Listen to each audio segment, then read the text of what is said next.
বাকীসকলক আকৌ ডাল পাতে বেলেগকৈ পানী দিয়াৰ প্ৰয়োজনীয়তা নাই তেতিয়াহ'লে কি মূল শিপাডালত অকল পানী দিলেই হ'ব নে ধৰি লওক বাকীখিনি শিৰা উপশিৰা যিখিনি আছে সেইখিনিক উপেক্ষা কৰিলেও বা সেইখিনি নাথাকিলেও সেইখিনিক কাটি পেলাই মূল শিপাডালক পানী দি থাকিলেও হ'ব এতিয়া পাকে পকাৰে মূলতঃ এইটো কথাই ক'ব বিচৰা হৈছে এইটো ধৰি লওক শিপাডালক পানী দিয়াৰটো প্ৰশ্ন নহয় এইটো প্ৰসংগটোহে তেনেকুৱা হৈছে কিন্তু মূল কথাটো হৈছে কি যেতিয়া আমি এজন ঈশ্বৰক ভজনা কৰিম বা ইজন ঈশ্বৰৰ নাম ল'ম তেতিয়াহ'লে বেলেগ আকৌ দেৱী দেৱতা ইত্যাদি এইবিলাকৰ নাম লোৱা মেলা ইত্যাদি ইত্যাদি শ্ৰদ্ধা ভক্তি কৰা এইখিনি প্ৰয়োজনীয়তা আছে নাই নহয় জানো মূল কথাটোতো সেইটোৱে নহয় জানো এতিয়া কথাটো হ'ল কি চাওকচোন এই কথাটো আমাৰ অসমত বহুত বিশৃংখলিত এতিয়া পোনপ্ৰথমতেই কৈ লৈছোঁ যিহেতু এই কথাখিনি সামাজিক মাধ্যমতো প্ৰচাৰ হ'ব বা আপোনালোককো একদম খোলাকৈ কৈছোঁ এইবিলাক কথা আমাৰ নিচিনা ফুট লোৱা মানুহে ক'লে অকণমান বেলেগকৈ ভাবে মানুহে নহয়নে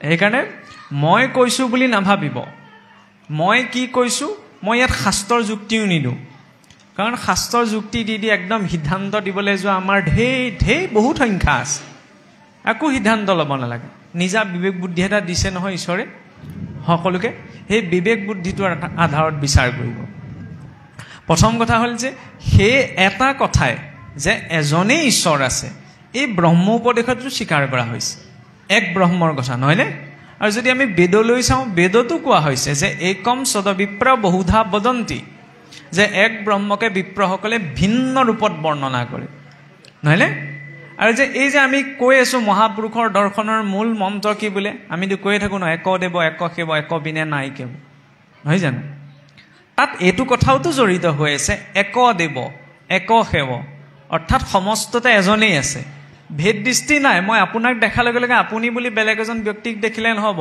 আপোনাকেই দেখিব লাগিব ভক্তিৰ দৰ্শনে বা ভগৱন্তকেই দেখিব লাগিব নহয়নে মানে ভৌতিক দৃষ্টিতহে আপুনি আমুক নামৰ বেলেগ এজন ব্যক্তি কিন্তু ভক্তিৰ দৃষ্টিৰে চাবলৈ গ'লে আপোনাৰ ভিতৰতো কৃষ্ণই আছে ফলত মই আপোনাক চোৱা নাই আপোনাৰ শৰীৰটোক চোৱা নাই সেই কৃষ্ণকহে চাইছোঁ নহয়নে কিন্তু যিজনে ভেদ দৃষ্টি ৰাখিব তেওঁ কৃষ্ণ ইয়াতহে আছে ইয়াত কৃষ্ণ নাই ইয়াত নাই তাৰ পৰাই কৃষ্ণ সীমিত কৰা হ'ল ন সেই দৰ্শনটো ভাগৱতত দেখুওৱা নাই কৃষ্ণকটো সৰ্বব্যাপ্ত ৰূপতেই দেখুওৱা হৈছে যিজন ব্যক্তিয়ে যিয়েই নুবোলক কিয় সকলোটোতো ঈশ্বৰেই আছে আকাশাত পতিতম তৈয়ম যথা গচ্ছতি সাগৰম সৰ্বদেৱ নমস্কাৰম কেশৱম প্ৰতি গচ্ছতি যিদৰে আকাশৰ পৰা পতিত হোৱা জল সকলো গৈ সাগৰতেই পৰেগৈ ঠিক তেনেদৰে সমস্ত দেৱক কৰা নমস্কাৰ একমাত্ৰ ভগৱন্ত কেশৱেই প্ৰাপ্ত কৰে নহয়নে অহম যজ্ঞ ভোক্তাৰম বুলি গীতাত কৈছেইচোন নহয় জানো আৰু দ্বিতীয় কথাটো হ'ল কি হয় পানী দিব লাগে গুৰিতেই এজন ঈশ্বৰকেই ধৰিব লাগে কিন্তু ঈশ্বৰৰ ধাৰণাটো আচলতে এনেকুৱা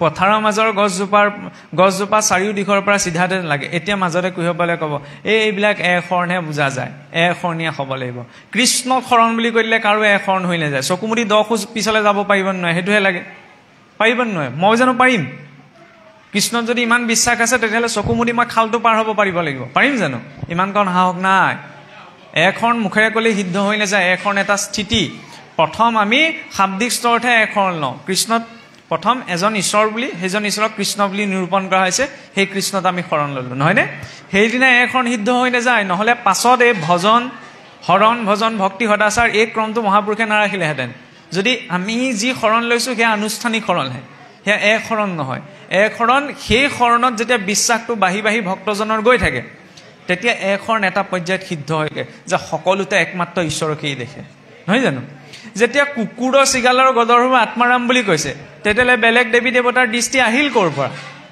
থাকিলে জানো বেলেগ বুলি নাই চোৱা নহয় আৰু চাওক আমাৰ অসমখনত বৰ আবেগ এটাত মানে দেৱী দেৱতাসকলৰ খুব নিন্দা হৈ থাকে মহাপুৰুষে কি কৈছে শান্তমূৰ্তি কৃষ্ণ দেৱক ভজন্ত আন দেৱ সমস্তকো নিন্দা নকৰন্ত কিন্তু আপোনাৰ অধৰ্মৰ কথা ক'লেও কিছুসকল জাঙুৰ খাই নাহে যেনেকৈ আপোনাৰ লক্ষ্মী দুৰ্গা বুলি কৈ দিলে যেনেকৈ জাঙুৰ খাই আহিব ভকতৰ প্ৰথম লক্ষণ কি সহনশীলতা কিবা এটা ক'লে বুলিয়ে যদি মই জাঙুৰ খাই আহোঁ তেতিয়াহ'লে মই ভকত হ'লোঁ জানো ভকতৰ প্ৰাথমিক লক্ষণটোৱে নাই আমি যিজনক ঈশ্বৰ বুলি কৈছোঁ তেওঁৰ বক্ষত গৈ ভিগুৰিখে গুৰ মাৰি দিছিলগৈ নহয়নে ওলোটাই কি ক'লে প্ৰভু আপুনি মোৰ কঠিন বক্ষত গুৰ মাৰি দুখ পালে নি তেতিয়া মই যদি আপোনাৰ কথাষাৰ শুনিবলৈ এতিয়া নামটো শুনিবলৈকে ধৈৰ্য নাই তেতিয়াহ'লে কেনেকৈ হ'ব গুৰিটোত পানী আমি এইকাৰণে দিওঁ গুৰিটোৰ পৰা আশা কৰোঁ জানো আমি ক'ৰ পৰা আশা কৰোঁ ডাল পাতৰ পৰা আশা কৰোঁ হয়নে নহয় লক্ষ্মীক নালাগে কিন্তু ময়ে কৈছোঁ মই কৈছোঁ লক্ষ্মী পূজা নকৰিব, লক্ষ্মীক নামানিব, ঠিকেই আছে।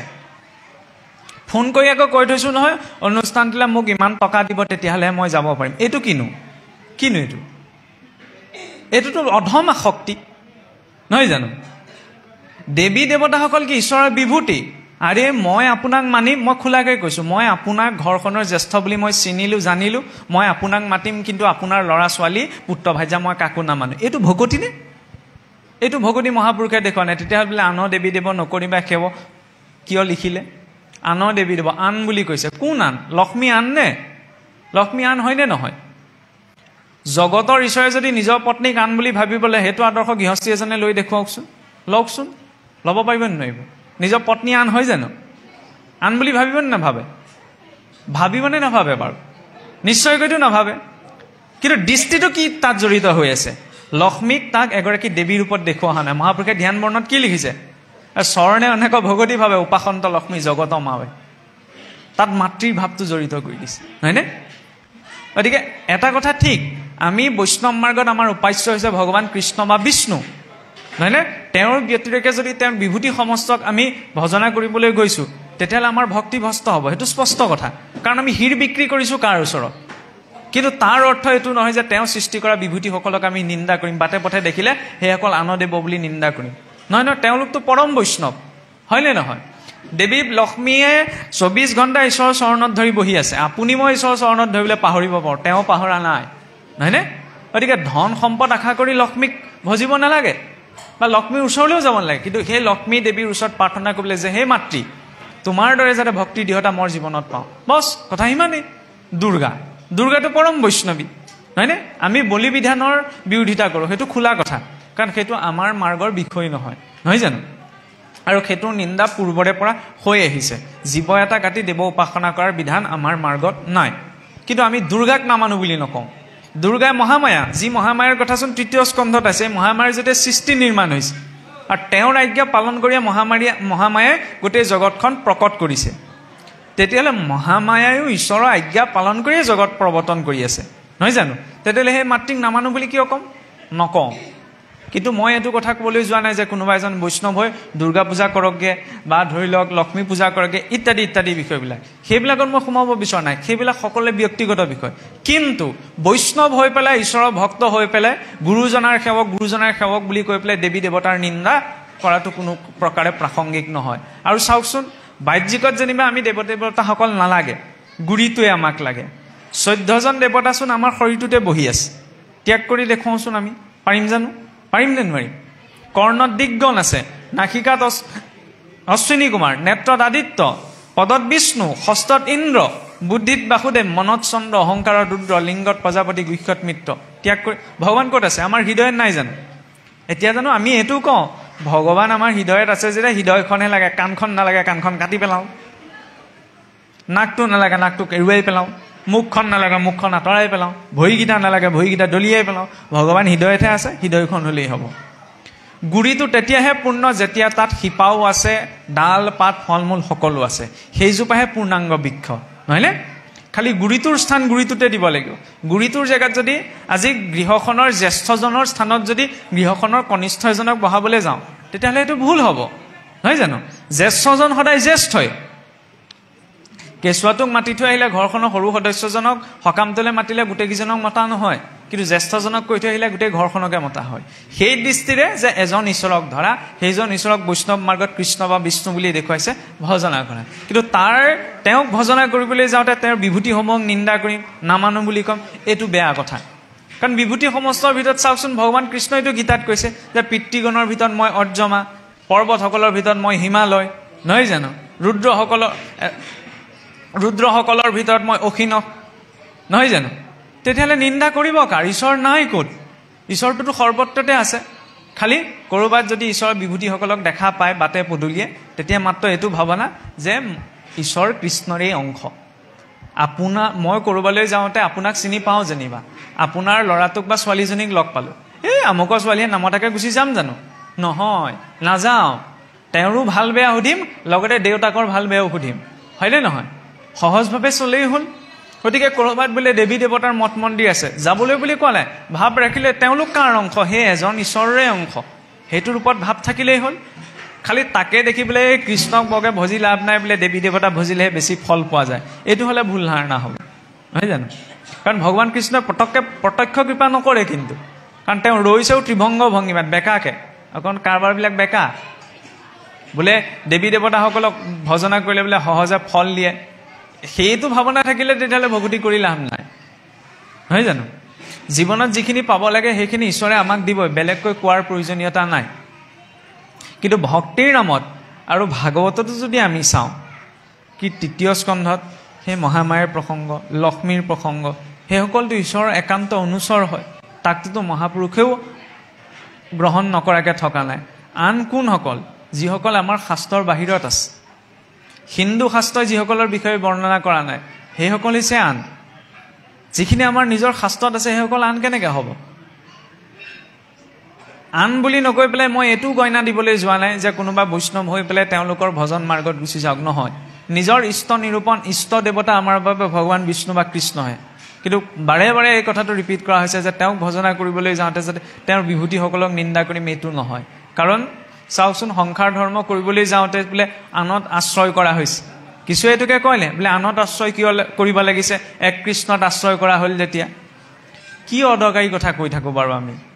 কৃষ্ণক আশ্ৰয় কৰোঁ বুলি ক'লে যদি বিয়া পতা মানুহজনক যদি কওঁ আপুনি কৃষ্ণক আশ্ৰয় কৰিলেচোন বিয়া পাতিবলৈ কি দৰকাৰ, কওঁ জানো? যিটো বস্তু য'ত পৰি গৈছে, মই আজি কাপোৰযোৰ কেলৈ পিন্ধিছোঁ, মই এইটো ক'ম নি যে কৃষ্ণত আশ্ৰয় কৰিলোঁ যেতিয়া মোৰ কাপোৰ কানি দৰকাৰ নাই? ক'ম নি? নকওঁ নহয়। যিটো বস্তুৰ যিখিনিত প্ৰসংগ আছে, নহয়নে? শক্তি, লক্ষ্মী, লক্ষ্মী মানে কি? ধন ঐশ্বৰ্য। কোনেওতো নালাগে বুলি কোৱা নাই। ভাগৱত ব্যাখ্যা কৰি থকা কিজনেও আগতীয়াকৈ পাতি লৈছে, মই খোলাকৈ কৰি লৈছোঁ, মইতো কৰি লৈছোঁ ন। মোক নিদি আজি যদি অনুষ্ঠানটোলৈ যোগাযোগ কৰা আগমুহূৰ্তত মোক যদি ক'লেহেঁতেন যে আপোনাক মাতিছোঁ হয়, আপোনাক কিন্তু একো দিব নোৱাৰোঁ দেই, আপুনি আহিব, মই আহিলোহেঁতেন নে নাহিলোহেঁতেন বাৰু? ভুলতো নাহোঁ মই, লাগিলে ঘৰত এনেই বহি থাকিম। মোক কিবা এটা দক্ষিণা দিব, সেইকাৰণে মই আহিছোঁ, খোলাকৈ কৈ দিছোঁ। এফালে মই আপোনাক ক'ম কি লক্ষ্মীক নামানিব, দুৰ্গাক নামানিব, এইফালে আকৌ আসক্তিটো মই নিজে দেখুৱাই থাকিম। এইবিলাক ভাং ভঙালী কথা মানিব নালাগে, শুনিব নালাগে। ভক্তি সকলোৰে প্ৰতি থাকক, কাৰণ ভক্তি বোলে এজন ঈশ্বৰকহে কৰা সম্ভৱ। এই লক্ষ্মী বুলিনো কাক কোৱা হৈছে? সেই এজন ঈশ্বৰকে। কুকুৰটোতো যেতিয়া সেই এজন ঈশ্বৰে আছে, লক্ষ্মীতনো কোন আছে? সেই এজন ঈশ্বৰেতো আছে, খালি ভাৱটো সেইটো ৰাখিব লাগে, পৃথক দৃষ্টিটো ৰাখিব নালাগে। কথা সিমানেই। যথা তৰুমূল্য। এতিয়া এই প্ৰসংগটো ক'ত আহিছিল? মণিকাঞ্চন সংযোগত, নহয়নে? যেতিয়া আপোনাৰ মাধৱদেৱ পুৰুষটো পোনপ্ৰথমতে শাক্ত মাৰ্গী আছিল, যেতিয়া তেওঁ মানি লোৱা নাছিল, মহাপুৰুষে শেষত ভাগৱতৰ তৰুমূল শ্লোকটো গাই শুনাইছিল যে যথা তৰুমূল্য নিশেষণ তৃপ্যন্তি তৎস্কন্ধ ভুজোপশাখা প্ৰাণোপহাৰ্য যথেন্দ্ৰিয় জ্ঞানম তথে বচনম মৎসুতেভ্য। অৰ্থাৎ যিদৰে বৃক্ষৰ গুৰিত পানী দিলে ডাল পাত সকলোৱে প্ৰাপ্ত কৰে, মুখেৰে অন্নমুঠি খালে সকলো ইন্দ্ৰিয় তৃপ্ত হয়। আঙুলিকেইটাই ক'ব নোৱাৰে নহয় আজি মুখক ভাতকেইটা নিদিওঁ, নিজেই খাই থৈ দিওঁ, নহয় জানো? মুখেৰে খালে সকলোৱে প্ৰাপ্ত কৰে। ঠিক তেনেদৰে ভগৱান বিষ্ণু বা কৃষ্ণৰ ভজনতে সকলোৰে ভজন সিদ্ধ হয়, বেলেগকৈ ভজনা কৰিব নালাগে। ক'ব বিচৰা হৈছে সেইটো, হয়নে? কিন্তু তাত যদি নিন্দা ভাৱটো যুক্ত হৈছে না, কৃষ্ণ বুলি ভজনা কৰিছোঁ কিন্তু তেওঁ দেৱী দেৱতাসকল বিভূতিসকলক বাদ দিছোঁ, এইটো নহয়।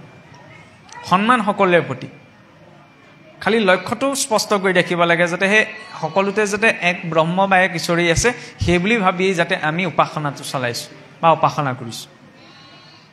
বাৰু যাই হওক, অকণমান পাঠ আগবঢ়াওক। কৃষ্ণ কৃষ্ণ। হয়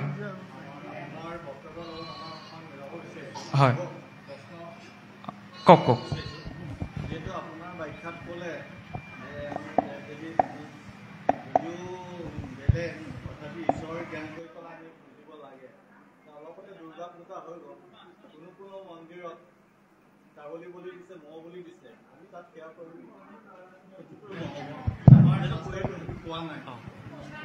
যিটো নিদৰ্শন দিলে যে আমাৰ দেহত থকা যিকেইটা আখৰি বস্তু সেইকেইটাই বলি দিবলৈ কৈছিল, কিন্তু অজ্ঞানীসকলে মৌ বলি দিছে, হাঁহ বলি দিছে, কোমোৰা বলি দিছে, পাঠা বলি দিছে। সেইখিনি কৰিবলৈ যাওঁতে আমি যদি সেই দেৱীক পূজা কৰিবলৈ যাওঁ, সেইগৰাকী দেহত ঈশ্বৰ আছে বুলি যদি আমি তাক ভজনা কৰিবলৈ যাওঁ, তেতিয়া আমাৰ ভকতি একে হ'ব। কথাটো এনেকুৱা, ঠিক আজি ধৰি লওক মোৰ ঘৰৰ সন্মুখতে, ধৰি লওক মোৰ ঘৰৰ সন্মুখতে, ধৰি লওক ঘৰৰতো একেবাৰে ৰাস্তালৈকেতো কাৰো মাটি নাথাকে, এই ৰাস্তাৰ পৰা প্ৰত্যেক ঘৰত ডিষ্টেঞ্চটো এইটো চৰকাৰী মাটি হয়। মোৰ ঘৰৰ সন্মুখতে গাঁৱৰ মানুহ এজনে মাংস দোকান এখন দিয়ে। আপুনি মোৰ ঘৰলৈ গ'ল, এতিয়া মোক বিচাৰি গৈছে, নহয়নে? মোক বিচাৰি যাওঁতে এতিয়া আপুনি মাংস দোকানখন দেখি পেলাই সোমাবনে নোসোমাব বাৰু? স্বাভাৱিক কথা, মই এইটোৰ লগত ৰজিতাক খুৱাব বিচৰা নাই দেই, আপুনি মোক বিচাৰি গৈছে, নহয়নে? ঠিক তেনে আপুনি যিটো প্ৰসংগৰ কথা কৈছে বলি বিধানৰ কথা, সেইটো স্পষ্ট। আমি মুখেৰে লাগে ভাগৱততে আছে যে নমাৰিবে পশুক এৰিবে মাংস আশা। দেৱী পূজাত সেই ছাগলী কটা বলি কটাটোৰ বিৰোধিতা কৰাৰ লগতে এই আমাৰ যে তিনিআলিয়ে আমাৰ কাঠকুটত হৈ থাকে সেইটোও বিৰোধিতা হ'ব লাগিব, হয়নে নহয়? কেৱল তাত ত্যাগ কৰিলে আমি নহ'ব, ইয়াতো ত্যাগ কৰিব লাগিব। কিন্তু আমাৰতো ধৰি লওক মৎস্য স্পৰ্শ বুলি কিছু জেগাত ভোজো পাতে। ঈশ্বৰৰ নামলৈ মৎস্য স্পৰ্শ কৰাৰ কোনো বিধান নাই নহয়। মৎস্যাদ সৰ্ব মাংসাদ তস্মাদ মৎস্যাদ বিবৰ্জে। গতিকে ত্যাগ সকলো পৰ্যায়তে হ'ব লাগিব। ভাগৱতেও কৈছে নমাৰিবে পশুক এৰিবে মাংস আশা। তাৰ মাজতে ওলাব নহয় আপুনি ঠিক কোৱাৰ দৰে বোলে দেৱতাক উৎসৰ্গা কৰা হৈছে। দেৱকো উদ্দেশ্যি পশু নকৰিবে হিংসা। ঈশ্বৰৰ আজ্ঞা এইটো যত বেদ বাক্য হৰিত বিমুখনৰে লংঘ ইহাক। মানে যিজন হৰি বিমুখ নৰ তেওঁহে এই ধৰি লওক বলি বিধান ইত্যাদি পালন কৰিব। সেইটো কথা ভাগৱতত স্পষ্টকৈ কোৱা আছে। মই বলি বিধান কৰিবলৈ কোৱা নাই, বলি বিধান কৰা জেগালৈ যাবলৈও কোৱা নাই। মই কৈছোঁ দেৱী দুৰ্গাৰ অস্তিত্ব এটা আছে, ব্যক্তিত্ব এটা আছে, তেওঁক নামানো এনেকুৱা ধৰণৰ কথা ক'ব নালাগে। মানে বলি বিধানৰ বিৰোধিতা হ'ব লাগে। আৰু চাওকচোন সেইটোচোন গোপীসকলটো তাৰ চৰম উদাহৰণ। কথা প্ৰসংগত কৈছোঁ আৰু গোপীসকলে কাত্যায়নী ব্ৰত পালন কৰিছিল, নহয়নে? কাত্যায়নী ব্ৰত পালন কৰিছিল। আমিতো এনেকৈও ল'ব পাৰোঁ ন, এই গোপীসকল তেতিয়াহ'লে অধম। ঈশ্বৰৰ নামত আকৌ কাত্যায়নী দেৱী ব্ৰত পালন কৰিছে, হয়নে নহয়? চাবলৈ গ'লেতো তেনেকৈও পৰা যায়। কিন্তু আমি নাই চোৱা। কিয় নাই চোৱা জানেনে? দেৱী ৰুক্মিণীয়ে গৈ পেলাই দুৰ্গাৰ মন্দিৰলৈ গৈ যে প্ৰসংগ আহে, সেৱা কৰেগৈ। তাত উদ্দেশ্যটো কি আছিল বাৰু? কৃষ্ণ প্ৰাপ্তি, নহয়নে? দুৰ্গাক ভজনা কৰা নাই, কাত্যায়নীকো ভজনা কৰা নাই। ভাৱনা ৰাখিছে কি সহজ হ'ল যে কৃষ্ণক আমি প্ৰাপ্ত কৰিব পাৰোঁ, ঈশ্বৰক যাতে পাওঁ। গতিকে উপাসনাটো ভিন্ন হ'ব পাৰে, নহয়নে? যদি উদ্দেশ্যটো ঈশ্বৰ প্ৰাপ্তি হয় তেতিয়াহ'লে তেওঁ প্ৰাপ্ত কৰিব। কিন্তু সেই উপাসনাত শুদ্ধতাটো সাত্বিকতাটো থকা প্ৰয়োজন। দুৰ্গাক মানিব লাগে তাৰ অৰ্থ মই এইটো কোৱা নাই কোনোবা ভকত বৈষ্ণৱে এজনে গৈ পেলাই দুৰ্গাৰ মন্দিৰত গৈ পূজা কৰকগৈ বা সেই বলি বিধান আগবঢ়াওকগৈ। সেইটো আমাৰ নিষিদ্ধ ভাগৱতৰ দৃষ্টিৰে, বেদৰ দৃষ্টিৰেও, নহয়নে? জীৱ হত্যা কোনো প্ৰকাৰৰ পৰা শাস্ত্ৰসন্মত নহয়। কিন্তু দেৱীক নামানো বা লক্ষ্মীক নামানো ইত্যাদি এই কথাবিলাক হ'ব নালাগে। তেওঁলোক নিজৰ জেগাত আছে, আমাৰ পৰাতো একো বিচৰা নাই। অসন্মানিত কৰিব নালাগে, সেই কথাটো হ'ল আচল কথা। কাৰণ তেওঁলোকো ঈশ্বৰৰ অংশ বুলিয়ে ভাবিব লাগে। কাৰণ এতিয়া ধৰি লওক দুৰ্গা পূজা হৈ গ'ল, আপুনি কোৱাৰ দৰে দুৰ্গা পূজা মণ্ডপটো কাষেদি পাৰ হৈ গ'ল। মই জানো যে তাত বলি বিধান হৈছে, মই নোসোমাওঁ। খালি সোমাই পাৰ হৈ যাওঁতে যাতে অসন্মান নকৰোঁ। মাতৃ, তেওঁতো মাতৃ হয়। এইসকল অজ্ঞানী তোমাৰ আগত এই পশু বলি দিছে, কাৰণ তেওঁক মাতৃ বুলি কোৱা হৈছে যেতিয়া তেওঁ সৃষ্ট এটা কেনেকৈ কটা হ'ব, হয়নে? গতিকে তেওঁলোকক সুমতি দিয়া। কিন্তু মই এইকাৰণেই নাই যোৱা কাৰণ সেই স্থানলৈ গ'লে মোৰ মনটোৱে গ্ৰহণ নকৰে। তোমাক অপমান মই নাই কৰা, কিন্তু মই এইকাৰণেই নাই যোৱা কাৰণ তাত বলি বিধান হৈছে। সেইটো মোৰ মনে প্ৰাণে কোনো প্ৰকাৰে গ্ৰহণ কৰিব নাই, এইটো ভাৱনা হ'ব লাগে। এতিয়া আমিও নাযাওঁ, সঁচা একদম খোলা কথা কৈছোঁ। আমি বৈষ্ণৱ, আমি দেৱীক নমনা নহয়, দেৱীক মানো কাৰণ তেওঁতো ঈশ্বৰৰ অংশভূতা হয় ন। কিন্তু যি স্থানত বলি কৰ্ম হয় তালৈ আমি নাযাওঁ। কিয় নাযাওঁ? কাৰণ সেইটো আমাৰ মাৰ্গৰ সম্পূৰ্ণ বিপৰীত কৰ্ম। কোনে কি কৰিছে তাত আমাৰ ক'বলগীয়া নাই, কাৰণ এনেও ক'লেও নুবুজেও নুশুনেও। গতিকে অন্ততঃ আমাৰ নিজৰ ঘৰত শাসনটো নিজৰ ঘৰখনৰ মাজতহে থাকে, নহয় জানো? গতিকে কথা ঠিক তেনেকুৱা।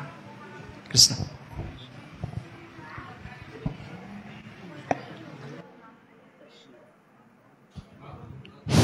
কৃষ্ণ। হে ৰাম পৰম ৰহস্য জ্ঞান ঈশ্বৰ ভকতি জানি কৃতকৃত্যৱাতি ভৈলা প্ৰজাপতি পৰম দয়ালু দেৱ জগতৰ পিতা কৈলা নাৰদত ইটো পুৰাণ সংহিতা কৃষ্ণ দ্বৈপায়ন যিটো মোৰ পিতৃ ব্যাস কৃপায় নাৰদ তান্ত কৰিলা প্ৰকাশ নাৰদয়ো পদেশে ব্যাস সৰ্বজান কৰিলা বিস্তাৰ ইটো শাস্ত্ৰক নিৰ্মাণ মহাভাগৱত ইটো পুৰাণ সংহিতা পৰম স্নেহত মুত কহিলন্ত পিতা সুৰসিদ্ধ মুনিয়াক কেহুৱে ন জানে নাহিকে প্ৰচাৰ আউৰ একো থানে নষ্ট ভৈল প্ৰজা জানি কলিৰ পাপত এতেকে কহিলো মই তোমাৰ আগত দেখিতে ন পাৰি ইটো লোকৰ নিকাৰ কৃপায়ে কৰিলো আনি শাস্ত্ৰক বিচাৰ হে ৰাম আকে শুনি ভনি কলি যুগে যত লোক মহাসুখে থাকিয়া ঘৰতে নিষ্ঠৰূক উগ্ৰ সবাসুতয়াসা আগতে উৎসুকে আঙ্গুলি দেখি তাঙ্ক বলিলান্ত সুকে নমিষায়ৰ ঋষি সাম্ৰাজ্যত তথা এহি সুতে কয়া মহা ভাগৱত কথা আতহন্তে হৈবে সমে লোকত বিদিত আকে শুনি নিষ্ঠৰিবে দুৰ্ঘুৰ কলিত এতেকে বুলন্ত শোক গুৰু প্ৰসাদত ভৈলা শাস্ত্ৰতে খনে সুতৰ কণ্ঠাগত মহামুনি শুকৰ প্ৰসাদ পায়া সুত মিলিল আনন্দ যেন ভৈলন্ত মুকুট হৰিকে নেত্ৰৰ নীৰ জৰে পুন পুন প্ৰেমতে সবাংগে ভৈল পুলকিত তনু দণ্ডৱতে শোক ৰিলা নমস্কাৰ চৰণৰ ধূলি তুলি লৈলা বাৰম্বাৰ প্ৰাণ গুৰু বুলি তুতি কৰিলন্ত সুত দেখি ভৈল সমস্ত মাজে অদ্ভুত কৃষ্ণ এইখিনিতে আৰু অকণমান প্ৰসংগ এটা মই ক'ব বিচাৰিছোঁ, এইটো ক'লে কথাটো অপূৰ্ণ হৈ থাকিব। মহাপুৰুষে এই কীৰ্তনৰ আপোনাৰ সমুদ্ৰ মন্থনৰ পদ কৰোঁতে তাতো এটা কথা উল্লেখ কৰিছে, পদ এটা আপোনালোকেও নিশ্চয়, ভকত দেৱক পান কৰাইলা অমৃত, নহয়নে? তাত দেৱতাসকলক ভকত বুলি কোৱা হৈছে। ভকত বুলি ক'লে অকল আমিয়েই নহয়, তেওঁলোকো ভকত। গতিকে বাকীবিলাক কথাত ইমান গুৰুত্ব এটা দিব নালাগে। যেতিয়াই অন্য বিভূতি দেৱতাৰ প্ৰসংগ আহে তেওঁলোককো ভক্ত বুলি ভাবি ল'লে আপত্তিয়ে নাই।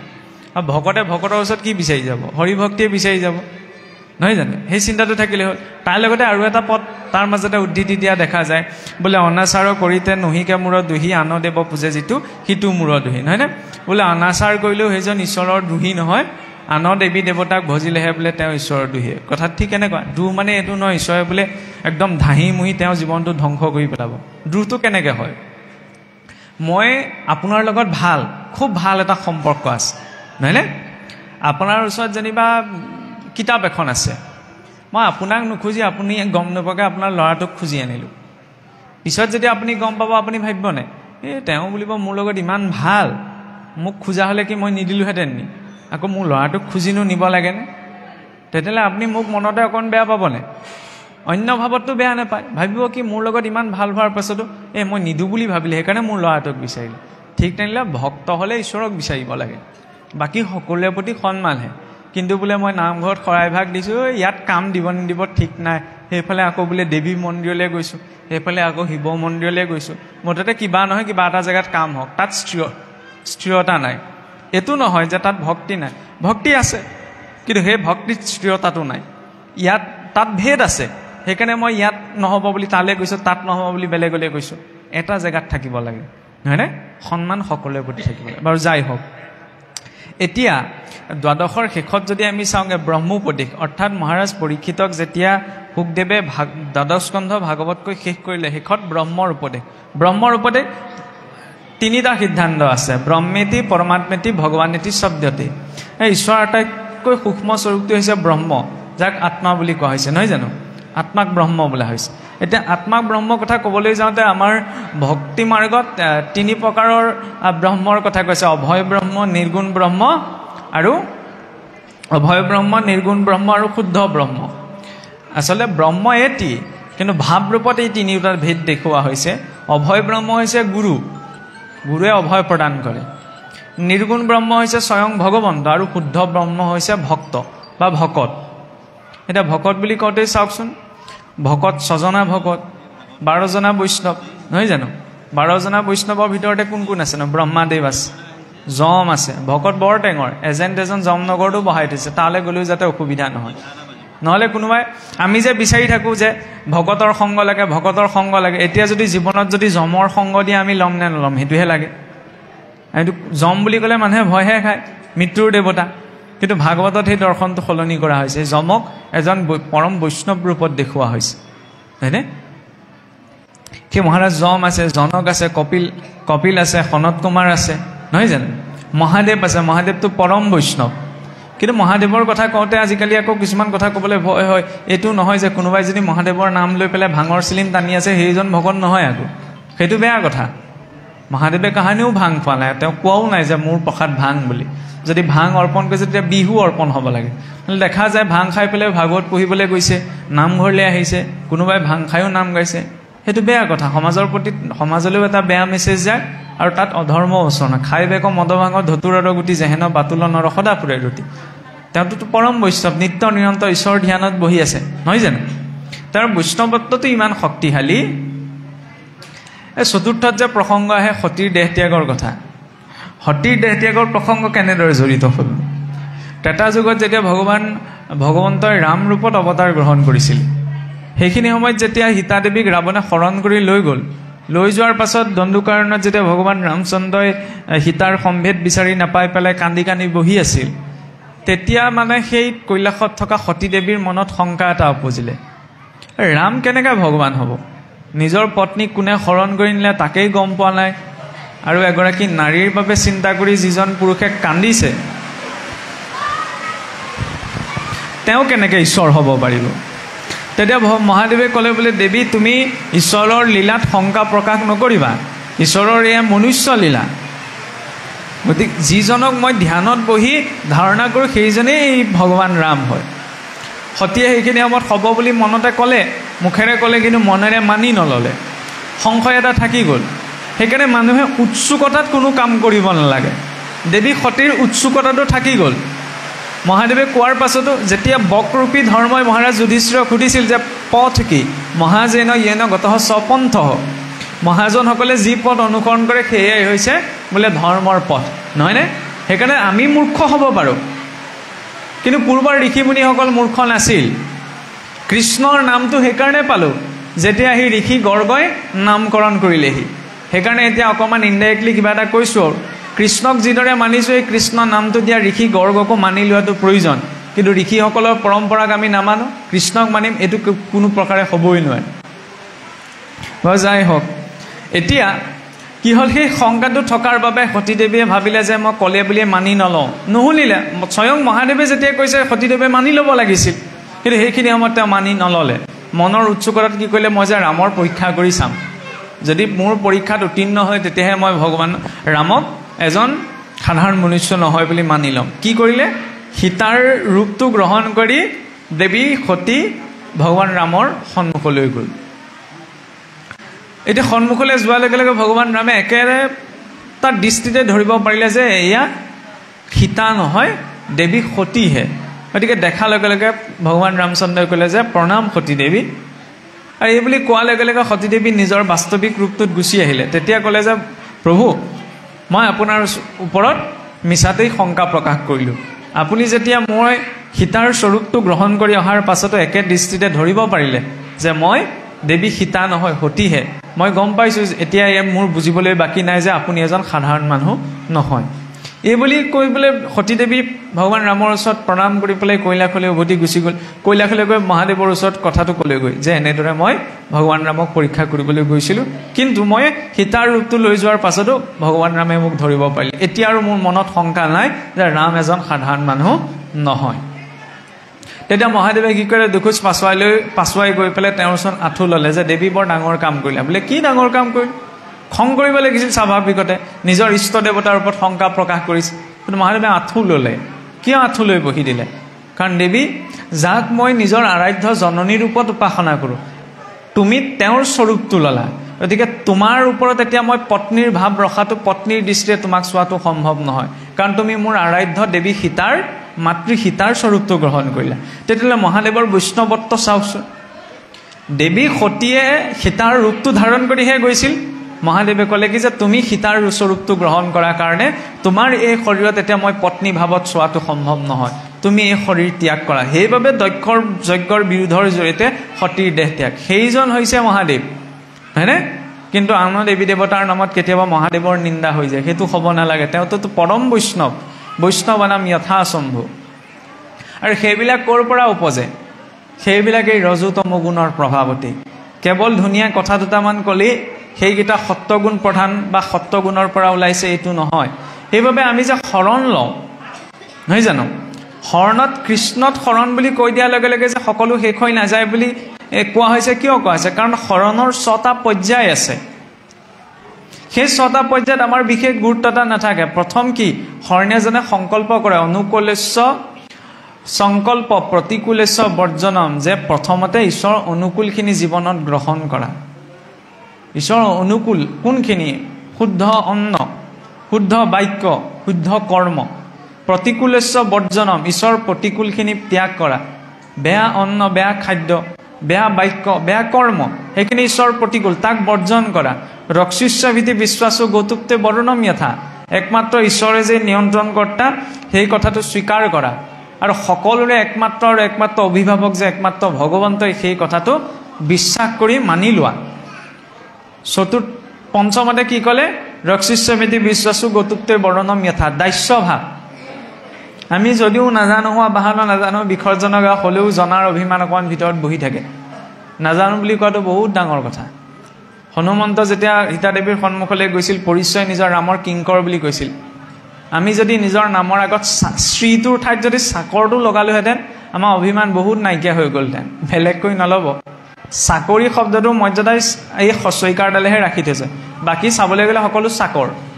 বেয়া অভাৱত কোৱা নাই, কাৰণ মহাপুৰুষে লিখি গৈছে ব্ৰহ্মাহৰ পুৰন্দৰ যা কেৰি চাকৰ ব্ৰহ্মাহৰ পুৰন্দৰ বোলে যাৰ চাকৰ চাকৰ মানে কি সেৱক সকলোতো সেৱামূলক কৰ্মতেই আছে ন সামাজিক অনুষ্ঠানটোৰ সৈতে জড়িত ব্যক্তিজন সেই সামাজিক অনুষ্ঠানটোৰ শিক্ষকজন শিক্ষানুষ্ঠানটোৰ ব্যৱসায়ীজন ব্যৱসায়ীটোৰ নামঘৰীয়াজন নামঘৰ অৱস্থাতে দাস্য আত্মসমৰ্পণ নিজকে চাৰিওফালৰ পৰা ঈশ্বৰৰ ওচৰত সমৰ্পণ কৰি দিয়াত কিন্তু সেইটোৱেতো আমাৰ সম্ভৱ নহয় কাৰণ আমি মুখেৰেহে কওঁ কৃষ্ণ স্মৰণ বুলি নাম মই লৈ আছোঁ লৈ থাকোঁতে আকৌ মনটো ইপাৰলৈ গৈ থাকে আমুকক মাতো তামুকক মাতো ইত্যাদি ইত্যাদি কেতিয়াবা হৈ যায় নহয় দেখিছেনে কিন্তু মইতো নাম লৈ আছোঁ মইতো ঈশ্বৰৰ কথা কৈ আছোঁ মোৰ মনটোতো যাব নালাগিছিল সেইকাৰণে চাবচোন মহাপুৰুষে বৰ ক্ৰিটিকেলি শব্দ তিনিটা ব্যৱহাৰ কৰিছে কায় মনো বাক্যে যে ভক্তি কৰিবলৈ হ'লে ভগৱানৰ নাম ল'বলৈ হ'লে কেৱল শৰীৰটো ইয়াত থাকিলেই নহ'ব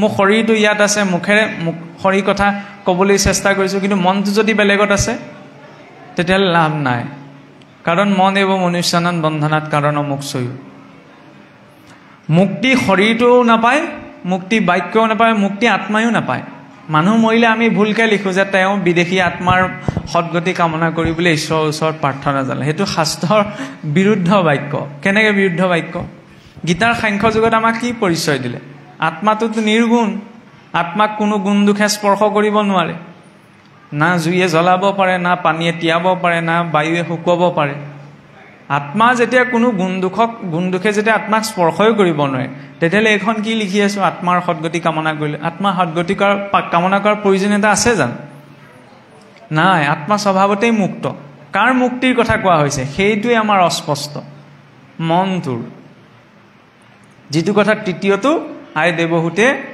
ভগৱান কপিলৰ সন্মুখত সুধিছিল যে কিমানি হয় মনুষ্যানাম বন্ধনাত কাৰণ মোক্ষয়ো বন্ধমটো বিষয়াসক্তম মুক্তম নিৰ্বিষয়ম মনঃ যে বন্ধন কিহে সৃষ্টি কৰে বোলে মায়া মোহত থাকিলে জীৱৰ বন্ধন সৃষ্টি হয় মায়ামোহ কিনো মায়ামোহ বুলি ক'লে আমি পোনপ্ৰথমতেই বুজোঁ কাম ক্ৰোধ লোভ মোহ মদ মাচৰ্য ঈৰ্ষা অসূয়া ইত্যাদি বেয়া গুণবিলাকৰ কথা নহয়নে কিন্তু এই গুণবিলাকৰ প্ৰয়োজনীয়তাও আছে কাম ক্ৰোধ লোভ মোহক ঘোষাটো মহাপুৰুষে নৰকৰ তিনিখনি দুৱাৰ বুলি কৈছে এৰিব কিন্তু কোনেও নোৱাৰে আমি কোনেও এই তিনিজনক এৰিব পৰা নাই আৰু এৰিব নোৱাৰোগেও কিন্তু সংযম কৰিব পৰা যায় নিয়ন্ত্ৰণ কৰিব পৰা যায় নহয়নে আমি মানুহবিলাক ইমান বুদ্ধিয়ক চাওকচোন এই মহটোক আপোনাৰ নাকি লগাই দিয়ে নে নিদিয়ে মহকটো নাকি লগাই দিওঁ আমি আজিকালি মহ পালন কমি গ'ল গৰুজনীক আপোনাৰ এইখন মুখুৰা লগাই দিয়ে মৰণা আগতে দেখিছে নহয় পাইছে আপোনালোকে আৰু ঘোঁৰাটোকো আপোনাৰ লেকাম লগায় ছাগলীজনীও লোকৰ বাৰীত সোমাই বুলি আপোনাৰ ডিঙিতে আপোনাৰ কিবা এডাল মাৰি এডাল আঁৰি দিয়ে নহয়নে ছাগলীজনী লোকৰ বাৰীত সোমাব বুলি ডিঙিত মাৰি আনিলোঁ গৰুজনীৰ মুখুৰা লগালোঁ আপোনাৰ ঘোঁৰাৰো লেকাম লগালোঁ কিন্তু নিজৰ জীৱনত সংযম নাই আচল কথাটো হৈছে কাম ক্ৰোধ লোভ মোহ এইবিলাক জন্ম হওঁতে আৰু কামৰ শক্তিটো ইমান প্ৰবল তাক আপোনাৰ দেখুৱাইছে কিদৰে বোলে ত্ৰৈলোক্য জয় মোৰ আছে পঞ্চবান যাহাৰ ভয়ত ত্ৰিভুৱন কম্পমান শংকৰ ব্ৰহ্মাক যিনি আছু বাহুবলে কোনে মোক যিনি বেক ইটোৰ বিতলে এই বোলে এইবিলাক কৈ থকা কথা একেবিলাকে মই এটাও নতুন কথা কোৱা নাই কিন্তু চাবচোন টিভিটোত মেৰিগল্ড বিস্কুটটো সকলোৱে চিনি পায় হয়নে নহয় কিন্তু টিভিটোত এডভাৰটাইজ দিতে চাবচোন এই মেৰিগল্ড বিস্কুটৰ এডভাৰটাইজ আজিও দি আছে বা সদায় দি থাকে এসপ্তাহ দিন এডভাৰটাইজটো দিয়া বন্ধ কৰি দিয়কচোন মানুহে মেৰিগল্ড বিস্কুট চিনি নোপোৱা হৈ থাকিব কালি ভাত মুঠি কিহে খালে সেইটোৱে মনত নাথাকে নহয়নে সেইকাৰণে ৰিপিটেশ্যনটো প্ৰয়োজন বাৰে বাৰে একেখিনি কথাকে মুঠি থাকিলেহে ওলাব কামৰ শক্তিটো ইমান বোলে ত্ৰৈলোক্য অজয় মোৰ আছে পঞ্চবান নিজৰ পৰিচয়টো নিজেই দিছে বোলে মোৰ গোটেই ত্ৰিভুৱন জয় কৰিব পৰা 5 প্ৰকাৰৰ বান আছে বোলে 5 প্ৰকাৰৰ শক্তি আছে জম্ভন বিজিম্ভন স্তম্ভন সন্মোহন নহয়নে কামৰ 5 প্ৰকাৰ আছে নহয় মনুষ্যৰ লেখাটো গণনা কৰাই নাই বোলে শংকৰ ব্ৰহ্মাক যিনি আছো বাহুবলে হৰমোহনত নহয়নে? আকৌ দেৱী সৰস্বতীৰ প্ৰসংগত ব্ৰহ্মাদেৱৰ বোলে শংকৰ ব্ৰহ্মাক জিনি আছো বাহু বলে কামে নিজে কৈছে কোনে মোক জিনিমেক ইটো ৰবি দলে। আকৌ যি কামে বোলে স্বয়ং সেই শংকৰ ব্ৰহ্মাক জয় কৰি থৈছে এই আকৌ সৌৰমণ্ডলৰ ভিতৰত মোক জয় কৰিব পৰা এনেকুৱা কোন কোটা আছে? তেতিয়াহ'লে আমি মানুহে নোৱাৰোঁ। কামে নিজৰ পৰিচয় দিছে। ক্ৰোধটোতো তাতোতকৈও ভয়ংকৰ। কামে বোলে পৰ্যায় সাপেক্ষেহে ক্ৰিয়া কৰে নহয়নে? ক্ৰোধটো যদি মূৰৰ ওপৰত উঠিবলৈ হয় বোলে মুহুৰ সৰৰ ঘাৱে হৃদয় বিদাৰে কৈতবা লুকাইবে লোক দেখি অন্ধকাৰে।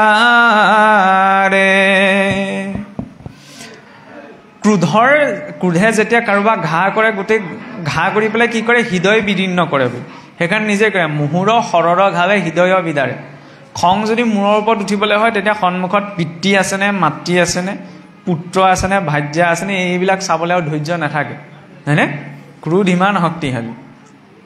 কিন্তু কাম ক্ৰোধ এই দুটাতকৈও ভয়ংকৰ হৈছে কি? লোভটো। যি স্থানত আপোনাৰ কাম ক্ৰোধ প্ৰৱেশ কৰিবনে সেই স্থানত আকৌ লোভটোও প্ৰৱেশ কৰেগৈ। যেনেকৈ এতিয়া নামঘৰত আমি বহি আছোঁ, নামঘৰলৈ আহোঁতেতো কোনো কাম ভাৱত অহা নাই, নামঘৰত বহি থাকোঁতেতো কাৰো কাম ভাৱ নাহে, দ্বিতীয়তে ক্ৰোধোতো নাহে নামঘৰলৈ আহোঁতে। কিন্তু বহি থাকোঁতে নামঘৰৰ ভিতৰত বহি থাকোঁতে মোৰ লোভটো জাগিব পাৰে হয়নে নহয়? লোভ জগা বিষয়বিলাক কেৱল ধন টকা পইচাতে যে আছে এইটো নহয়, বেলেগ বেলেগ সংসাৰ প্ৰতিটো বস্তুতে লোভ জড়িত হৈ আছে। সেইকাৰণে লোভে নিজেই কৈছে বোলে ব্ৰহ্মাণ্ড ভিতৰে দেখিও কতুমি আই লোভিয়াত পৰে মনুষ্যৰ মন্দনাই যত পাৰে মানে তাৰ ভাল নকৰিব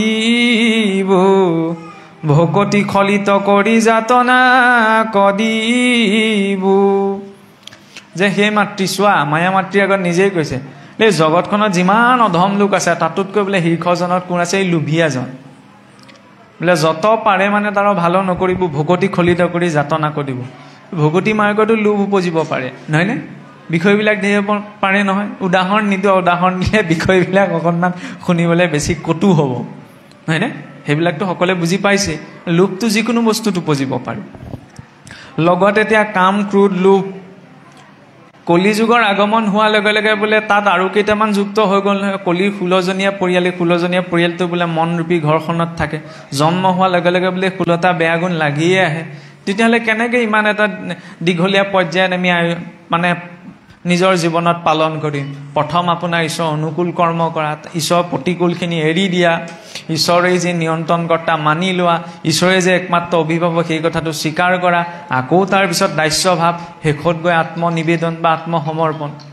কাৰণ বাধাটো এসোপা আছে আৰু এইখিনিক নেৰাতকৈও কিন্তু এইখিনিতকৈও দুটা ভয়ংকৰ ভাৱ আছে। যি দুটা ভাৱ এইখিনিকতো অলপ সংযম কৰি নীতি নিয়মৰ মাজত থাকি সংযম কৰিব পৰা যায়, কিন্তু যি দুটা ভাৱক নীতি নিয়মেৰো সংযমিত কৰিব নোৱাৰে সেই দুটা ভাৱ আমাৰ পৰা আঁৰ কাপোৰৰ তলত থাকে। যি দুটাৰ পৰাই সকলো প্ৰকট হয়। মাতৃ যশোদাই যেতিয়া ভগৱান কৃষ্ণক বান্ধিবলৈ বিচাৰিছিল হয়নে? নন্দ মহাৰাজৰতো 1 লাখ বোলে গৰু আছিল। 1 লাখ গৰু পঘায়ো বান্ধি বান্ধি বোলে আতিবগৈ নাতিলেগৈ নহয়নে? মাতৃ যশোদাৰতো কাম ভাৱ নাছিল, ক্ৰোধ নাছিল, লোভ নাছিল, মোহ নাছিল, ঈৰ্ষা অসূয়া পৰনিন্দা পৰচৰ্চা একোটো বেয়া গুণ তেওঁৰ ভিতৰত নাই। কিন্তু দুৱাঙুলে ঈশ্বৰক নোৱাৰিলেগৈ বান্ধিব। দুৱাঙুলে কি দেখুৱাইছে? সকলোৱে জানে অহং মম ভাৱ, মই মোৰ ভাৱটো। আৰু গোটেই দিনটো মই মোৰ শব্দ দুটা প্ৰয়োগ নকৰাকৈ দিনটো নচলেইচোন হয়নে নহয়? ব্যক্তিগত জীৱনত যদি আমি চাওঁ প্ৰয়োগ কৰাটো সমস্যা নাই। সেইকাৰণে পুৱা গধূলা অকণমান আছুতীয়াকৈ সময় আমাৰ জীৱনত প্ৰয়োজন। যিকণ সময়ত মই মোৰ শব্দ দুটা আমি সংসাৰৰ ক্ষেত্ৰত প্ৰয়োগ নকৰি ঈশ্বৰৰ ক্ষেত্ৰত প্ৰয়োগ কৰোঁ। মই কোন হয়? ঈশ্বৰৰ দাসৰো দাস, কেৱল বাক্যৰে নহয় অনুভৱেৰে। মোৰ কোন হয়? একমাত্ৰ ঈশ্বৰহে, বাকী সকলোতো ইয়াত কোনো কাৰো আপোন নহয়।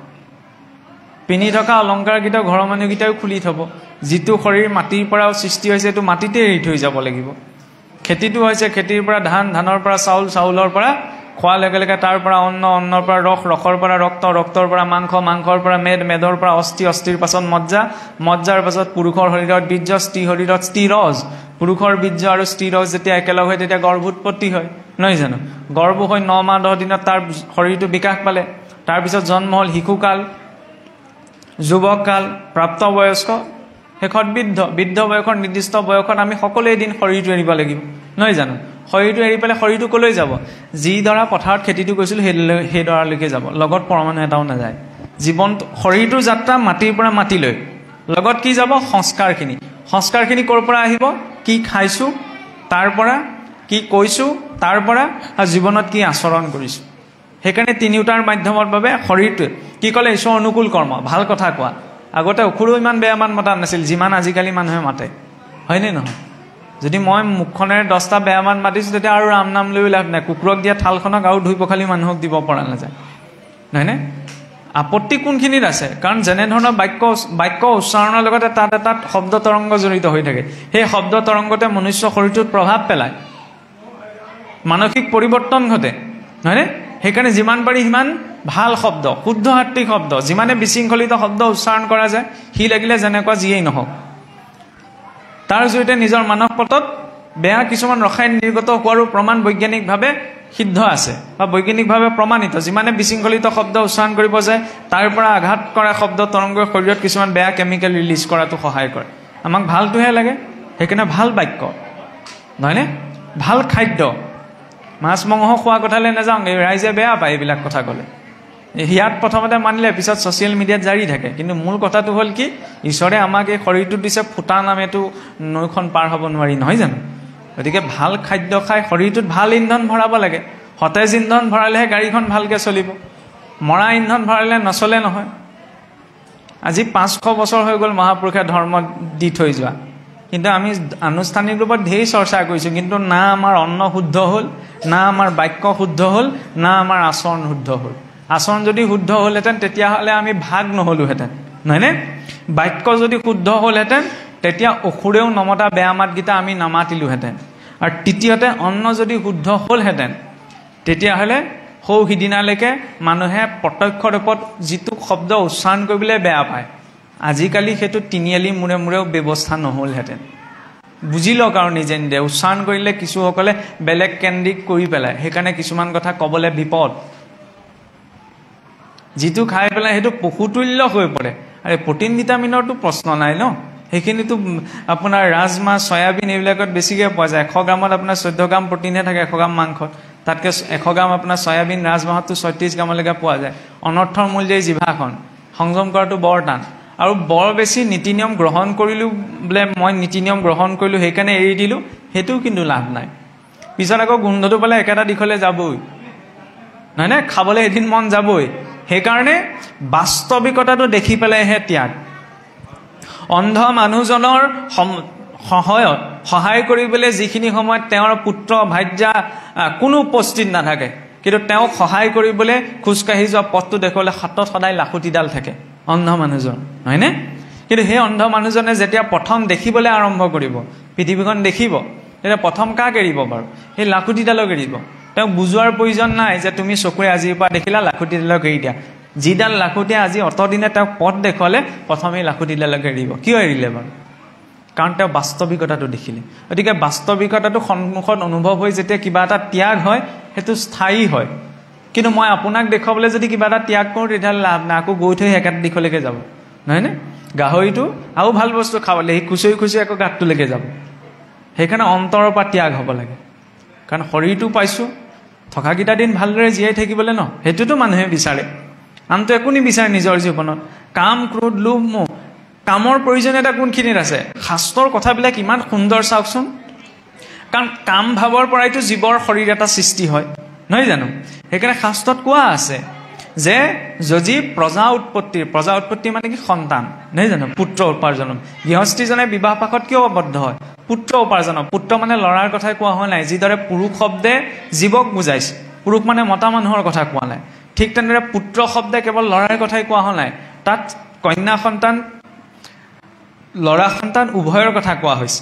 সন্তান শব্দটো আমাৰ বৰ বেছি প্ৰয়োগ নাই। কিয়? কাৰণ সন্তাপ প্ৰদায়তি সন্তান, সন্তানে সন্তাপহে দিয়ে। পুং নাম নৰকাত্ৰায়তি পুত্ৰ, পুত্ৰই নৰকৰ পৰা পিতৃ মাতৃক উদ্ধাৰ কৰে। এইখনকতো নৰক বুলি কোৱা হৈছে। আমাৰ মানুহে কয় নে নৰক বেলেগ এখন নাই বুলি, এইখনি। তো এইখনি ইয়াততো নিজৰ বুলি ক'বলৈ একো নাই, হ'লেও নিজৰ নিজৰ বুলি ফিট মাৰি ফুৰিছোঁ, কাপোৰ কানি নিজৰ, ঘৰ দুৱাৰ নিজৰ। আমি সেইটো চৰাই, যিটো চৰাই যিটো ডালত পৰে নিজৰ বুলি কৈ দিয়ে, হয়নে? তাতোতো আমাৰ মই মোৰ ভাৱটো জড়িত হৈ আছে। গতিকে চাবলৈ গ'লে কিমান এটা মানে জটিল প্ৰক্ৰিয়াৰ মাজত সোমাই আছোঁ। এফালে আমি সঁচাটোও জানো যে কাম, ক্ৰোধ, লোভ, মোহ এইবিলাক অনৰ্থৰ মূল, তথাপি এৰিব নোৱাৰোঁ, হয়নে? সেইকাৰণে সকলোকে ঈশ্বৰমুখী কৰি দিবলৈ কৈছে। কাৰণ যদি সন্তান জন্মৰ বাবে বীৰ্য নিক্ষেপ হৈছে তেতিয়াহ'লে তাক ধৰ্ম বুলি কোৱা হৈছে। কিন্তু ভোগৰ নিমিত্তে যদি বীৰ্য নিক্ষেপ হৈছে, কিছুমান কথা মোৰ মুখৰ পৰা শোভা নিদিয়ে, হ'লেও কৈছোঁ আৰু, তেতিয়াহ'লে তাক অধৰ্ম বুলি কোৱা হৈছে। কামৰ প্ৰয়োজনীয়তা আছে সন্তান সৃষ্টিৰ বাবে, ত্যাগ কৰিবলৈ কোৱা নাই, লাগিব, কিন্তু তাত সংযমৰ বান্ধন। দ্বিতীয়তে ক্ৰোধৰো প্ৰয়োজন আছে। আজি ধৰি লওক ল'ৰাটোৱে বা ছোৱালীজনীয়ে যদি কিবা বেয়া কাম এটা কৰে, মাক দেউতাকে স্বাভাৱিক কথা তেওঁলোকক খং কৰাটো প্ৰয়োজন, নহয়নে? খংটো কৰাৰ প্ৰয়োজনীয়তা আছেনে নাই? আজি যদি মই জানি শুনি যদি ভুল কাম এটা বাৰে প্ৰতি একেটা ভুলকে মই কৰি থাকোঁ, তেতিয়াহ'লে মোৰ মা দেউতাই হওক বা জ্যেষ্ঠজনেই হওক মোৰ ওপৰত খং কৰাটো প্ৰয়োজন, হয়নে? আমি তেতিয়াহ'লে খঙক নালাগে বুলি ক'ব নোৱাৰোঁ, ক্ৰোধক নালাগে বুলি ক'ব নোৱাৰোঁ। ক্ৰোধৰো প্ৰয়োজন আছে। যদি প্ৰয়োজন নাথাকিলেহেঁতেন তেতিয়া ঈশ্বৰে এইসমূহ তত্ত্ব প্ৰকট নকৰিলেহেঁতেন। কিন্তু কোনখিনি সময়ত সমস্যাটো আমাৰ ক'ত হয়, আমি কাম, ক্ৰোধ, লোভ, মোহ ক'ত কেনেকৈ প্ৰয়োগ কৰিব লাগে তাত আমাৰ সংযমটো নাথাকেগৈ। য'ত খং প্ৰকাশ কৰিব নালাগে তাত আমি একদম উদ্দাৱল হৈ যাওঁ, য'ত খং প্ৰকাশ কৰিব লাগে তাত আমি খংটো প্ৰকাশ নকৰোঁ, য'ত সংযম থাকিব লাগে তাত সংযমটো নাথাকে, তাত আপোনাৰ গোটেইখন এৰি দিয়া যায়। চাৰি সিদ্ধই যেতিয়া বৈকুণ্ঠলৈ গৈছিল, বহুতে কয় না চাৰি সিদ্ধটো তেওঁক সিদ্ধ পুৰুষ বুলি কোৱা হৈছে, তেওঁলোকৰ মনত আকৌ ক্ৰোধ ভাৱ কেনেকৈ আহিল? কাৰণ ক্ৰোধ ভাৱৰ সেইখিনিত প্ৰয়োজনীয়তা হৈছিল। জয় বিজয় বৈকুণ্ঠ নিবাসী হৈ যদি ভক্তসকলৰ প্ৰতি কেনে আচৰণ কৰিব লাগে তাক যদি নাজানে তেতিয়াহ'লে কেনেকৈ হ'ব? সেইখিনি সময়ত ক্ৰোধৰ জৰিয়তে তেওঁলোকক অভিশাপ দিয়াৰ প্ৰয়োজনীয়তা আহি পৰিছিল। সেইকাৰণে চাৰি সিদ্ধই ক্ৰোধ কৰি তেওঁলোকক অভিশাপ দিছিল, নহয় জানো? ক্ৰোধৰো প্ৰয়োজনীয়তা আছে, খালি তাত সংযম। কোনখিনি সময়ত ক্ৰোধটো প্ৰয়োগ হ'ব? তৃতীয়তে লোভৰো প্ৰয়োজনীয়তা আছে। খালি আমি যিখিনি বস্তু লোভটো দিব লাগে, লোভটো ৰাখিব লাগে, তাত আমি লোভটো নিদিওঁ, আৰু য'ত আপোনাৰ লোভটো দিব নালাগে তাত আমি লোভটো দি থওঁ। লোভৰ কথাটো আপোনাৰ মহাপুৰুষেও যোজনাত কৈছে, যেনেকৈ বোলে এইটোত কথা এটা এনেকুৱা যোজনা এটা আছে নহয়, বোলে ব্ৰাহ্মণে নাখায় গাই, ভকতে নামাৰে ভাই, মহন্তই নাখায় মদ, এই তিনিওৱে নাপায় পৰম পদ। ব্ৰাহ্মণ হৈ বোলে গো ভক্ষণ কৰিব লাগিব। গো মানে কি? গো পদে বেদক বুজাইছে। ব্ৰাহ্মণ হৈ পেলাই তেওঁ বেদৰ জ্ঞানক ধাৰণ কৰিব লাগিব। ভকত হৈ পেলাই ভাই ককাই কলিৰ 16জনীয়া পৰিয়ালটো, ইহঁতক মাৰিব লাগিব, মাৰি কৰি খেদিব লাগিব। নিজৰ শৰীৰজনিত ভাই ককাইৰ কথা কোৱা হোৱা নাই। মহন্ত হৈ পেলাই মহন্তই নাখায় মহন্তই বোলে মদ খাব লাগিব। কি মদৰ কথা কোৱা হৈছে? মদ মানে সুৰাৰ কথা নহয়, মদ মানে ভগৱন্তৰ পদ নিষিদ্ধ সেই অমৃত পান কৰাৰ কথা কোৱা হৈছে। আৰু সেই তাত ভক্তজনৰ লোভটো থাকিব লাগিব। লোভটো ক'ত আছে? আমাৰ লোভটো খোৱা বস্তুটোত ইত্যাদিত থাকে, কিন্তু ভক্তি জীৱনত লোভটো ক'ত লাগে? ভগৱন্তৰ সেই পদ নিষিদ্ধ ৰসক প্ৰাণ কৰাৰ, অধৰামৃত পান কৰাৰ, নহয়নে? নিচা লাগে, সকলোৰে জীৱনত নিচা এটা লাগে। নিচা থাকিলেহে জীৱনৰ মাদকতাটো বুজিব পৰা যায়। কিন্তু ভাল নিচা কৰিব লাগে, হয়নে? যিটো নিচাই মানুহৰ চৰিত্ৰ বৈশিষ্ট্য গুণ অধোগামী কৰে তেনে নিচা নালাগে। যিবিলাক নিচাই মানুহৰ চৰিত্ৰ চিন্তা ঊৰ্ধ্বগামী কৰে সেইবিলাক নিচা লাগে। ভাগৱত পঢ়াটোতো এটা নিচা, নহয়নে? আমাৰ সমাজত এতিয়াও উদাহৰণ আছে। মিতিৰে কুটুমত যদি বিয়া এখন পাতিছে, স্বাস্থ্যৰ ফালৰ পৰা যেনিবা তেওঁ যাব নোৱাৰে, কিন্তু নামঘৰতে যদি ভাগৱত পাঠ বা নামৰ কথা শুনিছে, এই কঁকাল বেকা হোৱা ককাজনো যেনে তেনে লাখুটিডাল লৈ আহি নামঘৰলৈ আহে। কিয় আহে? কিন্তু ঘৰতে ধৰি লওক বিয়া এখন হ'লে তেওঁ যাব নোৱাৰিব পাৰে, কাৰণ তেওঁ কিবা এটা টান আছে ন, কিবা এটা নিচা আছে ন। নিচা আছে কাৰণেতো আহে। আজি মোৰ কথাত যেনেকৈ আমাৰ ভাগৱত পাঠ পাতিবলৈ এই অঞ্চলটোৰ পৰা বিভিন্নজনে ভাগৱত পঢ়িবলৈ আহে, তাত কিবা এটা লাভ পাম বুলিতো নাহে, নহয় জানো? কিবা এটা ভাৱ আছে ন, তাত কিবা এটা নিচা আছে। সেই নিচাটো আছে কাৰণে তেওঁ ভগৱতী কৈছে নিচাটো লাগে, খালি ভাল বস্তুত নিচাটো থাকিব লাগে। গতিকে কাম, ক্ৰোধ, লোভ, মোহ, এতিয়া ইয়াৰ আমি ইমান এটা সংযমবিহীন জীৱন এতিয়া বৰ্তমান সময়ত বিশেষকৈ যাপন কৰিছোঁ, যিটো সময়ত মানে কাম, ক্ৰোধ, লোভ, মোহৰ কথা ক'ত কেনেকৈ প্ৰয়োগ কৰিব লাগে আমি ইমান চিন্তা কৰিব নোৱাৰোঁ, নহয়নে? কাৰণ চাওকচোন, আমিতো অসুৰতকৈ অধম হৈ গ'লোঁ। অসুৰেও আপোনাৰ এই হিৰণ্যকশিপু, এই দৈত্যবিলাকৰ পৰা আমাৰ শিকিবলগীয়া ঢেৰ আছে। দেৱতাসকলটো দূৰৰে কথা। এই হিৰণ্যকশিপুৱেও আগৰে পৰা ঈশ্বৰক মানে শত্ৰু বুলি ভবা নাই নহয়। প্ৰথমৰে পৰা ঈশ্বৰক শত্ৰু বুলি ভাবিছে জানো? নাই ভবা। যেতিয়া আপোনাৰ বৰাহৰূপী নাৰায়ণে হিৰণ্যাক্ষক বধ কৰি থৈ গ'ল, সেই বাৰ্তাটো নাৰদদেৱে গৈ কশিপুক দিলেগৈ, তেতিয়াৰ পৰাহে ভাবিছে যে মোৰ ভাতৃক হত্যা কৰিলে যেতিয়া মই ভাতৃক হত্যাৰ প্ৰতিশোধ লওঁ। ভায়েকৰ প্ৰতি অকণমান স্নেহ আছিল নহয় জানো? দৈত্য আছিল যদিও, সেইকাৰণেতো ভাতৃ হত্যাৰ প্ৰতিশোধ লোৱাৰ কথা ভাবিলে, যদিও অসুৰ আছিল। সেই অসুৰৰ পৰা শিকিব লগা কি আছে জানে? এই ভাতৃ স্নেহটো আজিকালি নাইকিয়া হৈছে। সীমাৰ লগত লাগিয়ে গোটেই জীৱনটো নমতা নমতিকে থাকে, ধৰ্ম কৰ্মৰ কথা দূৰতে থওক। যিটো ভাতৃ স্নেহ অসুৰৰ ভিতৰত ইমান প্ৰবল আছিল, এই ঈশ্বৰৰ বিৰুদ্ধে গুচি গৈছিল। আজিৰ যুগত সেই ভাতৃ স্নেহটো কোনোবাখিনিত অভাৱ হৈছে, হয়নে? সমস্যা গতিকে কাম ক্ৰোধ লোভ মোহে সৃষ্টি কৰা নাই, এই সংস্কাৰটোৱে। হিৰণ্যাক্ষয়ো মুকুটটো ইন্দ্ৰৰ পৰা কাঢ়ি আনি নিজৰ মাতৃৰ চৰণত দিছিল। কাহানিও অসুৰবিলাকেও মাক দেউতাকক গালি পৰা নাই। আজিকালি আকৌ গালি পাৰি দিয়ে নহয়, হয়নে নহয়? অসুৰেও গালি পৰা নাছিল, আজিতো মানুহে গালি পাৰে। তেতিয়া সমস্যা কিহে কৰিছে? কাম ক্ৰোধ লোভ মোহে নহয়, সমস্যা এই সংস্কাৰৰ অভাৱে। সেই সংস্কাৰখিনি লাগিব, সেইকাৰণেতো নীতি নিয়মবিলাক দিয়া হ'ল। এতিয়া ইমানখিনি চিন্তা কৰিলে কাৰো সময় নাই। আচল কথাটো হ'ল সেইটো, নহয় জানো? বিজ্ঞান প্ৰযুক্তিবিদ্যাৰো মানে বিকাশ হৈছিল কি? দুটা সমস্যা সমাধানৰ বাবে, যাতে মানুহে কম সময়ত বেছি কাম কৰিব পাৰে আৰু মানুহৰ জীৱন প্ৰণালীটো যাতে সহজ সৰল হয়। কিন্তু আজি ব্যৰ্থ। কেনেদৰে? খেতি কৰি থকা খেতিয়কজনক যদি সোধেকে বোলে জীৱনটো সহজ হ'লে, তেওঁ বোলে বতৰ পানী একো ঠিক ঠাক নাই, আগৰ নিচিনা গাত বলো নাই, খেতি কৰিবলৈ এইখন সমস্যা। তেওঁ সমস্যা আছে তেওঁৰ জীৱনত। হাতমহলীয়া অট্টালিকাৰ ওপৰত বহি থকাজনৰ তেওঁ সমস্যা, বোলে টেক্সৰ চিন্তা, ল'ৰা ছোৱালী চাকৰি বাকৰি চিন্তা, এটচেট্ৰা এটচেট্ৰা, নহয় জানো? দ্বিতীয়তে কথা হ'ল কাৰো জীৱন প্ৰণালীটো সহজ নহয়। আৰু দ্বিতীয় কথাটো হ'ল কি? কাৰো জীৱনত সময় নাই। এইবিলাক কথা কোনে ভাবি থাকে? খাব লাগে, জীয়াই থাকিব লাগে আৰু। বহুতেতো এনেকৈ কয় ন। ভাগৱতেনো ক'ব বিচাৰিছে কি? কাৰো সময় নাই। আজিৰ দিনটো যে পাৰ হৈ গ'ল আকৌ ঘূৰি নাহে, হয় জানো? পৰীক্ষিতৰ হাততো 7টা দিনহে আছিল, আমাৰ হাততো 7টা দিনেই আছে। 7টা দিনতে শৰীৰটো জন্ম হৈছে, মৰিবও 7টা দিনৰ ভিতৰতে। গতি পালেও 7টা দিনৰ ভিতৰতে, অধুগতি পালেও 7টা দিনৰ ভিতৰতে, হয়নে? তাৎপৰ্য তেনেকৈওতো দেখুওৱা হৈছে। গতিকে সময় থাকোঁতেই ৰাতিপুৱা শুই উঠি সেইকাৰণে কি কৰিব লাগে? আমাৰ পোনপ্ৰথমতে শৰণৰ পাছতে যে ভজন দিয়ে, ভজনৰ ব্যৱস্থাটো আছে। ভজনত কিনো? শৰাই হৈ যোৱা, নাম প্ৰসংগ কৰা, এইখিনিতো সামাজিক কৰ্ম। কিন্তু ভজনত পোনপ্ৰথম সদাচাৰখিনিৰ কথাটো কয়, নহয় জানো? এতিয়া সহজ সৰলভাৱে ঢেৰ কথা আমাৰ আলোচনা বিলোচনা কৰি থাকিবলৈ সঁচা অৰ্থত কৰিলে কাৰো ইমান ধৈৰ্যও নাই আৰু কোনেও ইমান পালন কৰিবও নোৱাৰে, হয়নে নহয়? আৰু নামঘৰলৈ আহিলেই যদি 10টা নীতি নিয়ম দি দিয়ে, কাইলৈৰ পৰা নহা হৈ থাকিব। এইখন নীতি নিয়ম কোনে পালন কৰি থাকে, এয়াই পাইছেগৈ। সেইকাৰণে কি কৰিলে? ৰাতিপুৱা যে সাৰ পাইছে, মাত্ৰ এটা কথা। এজনে বৰ ধুনীয়া কথা এটা কৈছিল যে ইমানবিলাক আমি আলাপ আলোচনা কৰি আছোঁ, কিন্তু সহজভাৱে চলি থকা জীৱনটোৰ লগতে আমি উত্তম ভক্তি কৰাৰ এটা ব্যৱস্থা থাকিব নোৱাৰেনে? বেলেগ ধৰি লওক কোনো ব্যৱস্থা নোলাকে। সেইটোৱেতো আজিৰ পৰা 500 বছৰ আগতে দিয়া হৈছিল। অৰ্জুনকো এইটো কোৱা নাছিল নহয় ভগৱন্তই যে তুমি যুদ্ধ বাদ দিয়া, মোৰ নাম লোৱা আৰু বহি থাকা, গতি পাই যাবা। কৈছিল জানো? নিজৰ দায়িত্বটোকে কৰিব লাগিব। তুমি দায়িত্ব কৰা, দায়িত্ব পালন কৰা, সেয়া লাগিলে যুদ্ধই নহওক কিয়। কম ডাঙৰ কথা নে? একমাত্ৰ আমাৰ সংস্কৃতিটোৱে সেইটো সংস্কৃতি, যিটো সংস্কৃতিক নিজৰ দায়িত্ব কৰ্মটোক ধৰ্মলৈ ৰূপান্তৰ কৰা হৈছে, হয়নে? মহাৰাজ পৰীক্ষিতে, কাৰণ আমি সহজে পৰীক্ষিতৰ দৰে গতি পাব নোৱাৰোঁ। মহাৰাজ পৰীক্ষিতে সেই সমগ্ৰ পুত্ৰ ভাৰ্যা ধন ঐশ্বৰ্য সকলো এৰি থৈ গৈছিল, হয়নে? আমি এৰিব পৰা নাই আৰু এৰিব নোৱাৰোঁ। আৰু এৰি থৈ গ'লেও কিন্তু আমাৰ অকণমান ড্ৰবেক্স আছে। কেনেবাকৈ যদি অন্যত মোহগ্ৰস্ত হৈ থাকোঁ, যিদৰে মহাৰাজ ভৰত হৈছিলগৈ, পুত্ৰ ভাৰ্যা সকলো এৰি থৈ গ'ল ভগৱানক পাম বুলি। হৰিণ পোৱালি এটাত মোহগ্ৰস্ত হৈ গ'ল। হৰিণ পোৱালিটোৰ কথা ভাবি পেলাই শৰীৰটো এৰিলে কাৰণে দ্বিতীয় জন্ম হৰিণ ৰূপত লাভ কৰিব লগা হ'ল। তাৰ বিপৰীতে এইফালে কংস চাওকচোন, কংসই খাওঁতে উঠোঁতে বহুতে কৃষ্ণৰ কথা চিন্তা কৰি কৃষ্ণৰ সমান বুলি গতি পালে। কি দেখুৱাইছে? চিন্তনটো মূল বস্তু। মুখেৰে উচ্চাৰণ নকৰিলেও হ'ব, কাণেৰে নুশুনিলেও হ'ব, যদি চিন্তন হৈ আছে।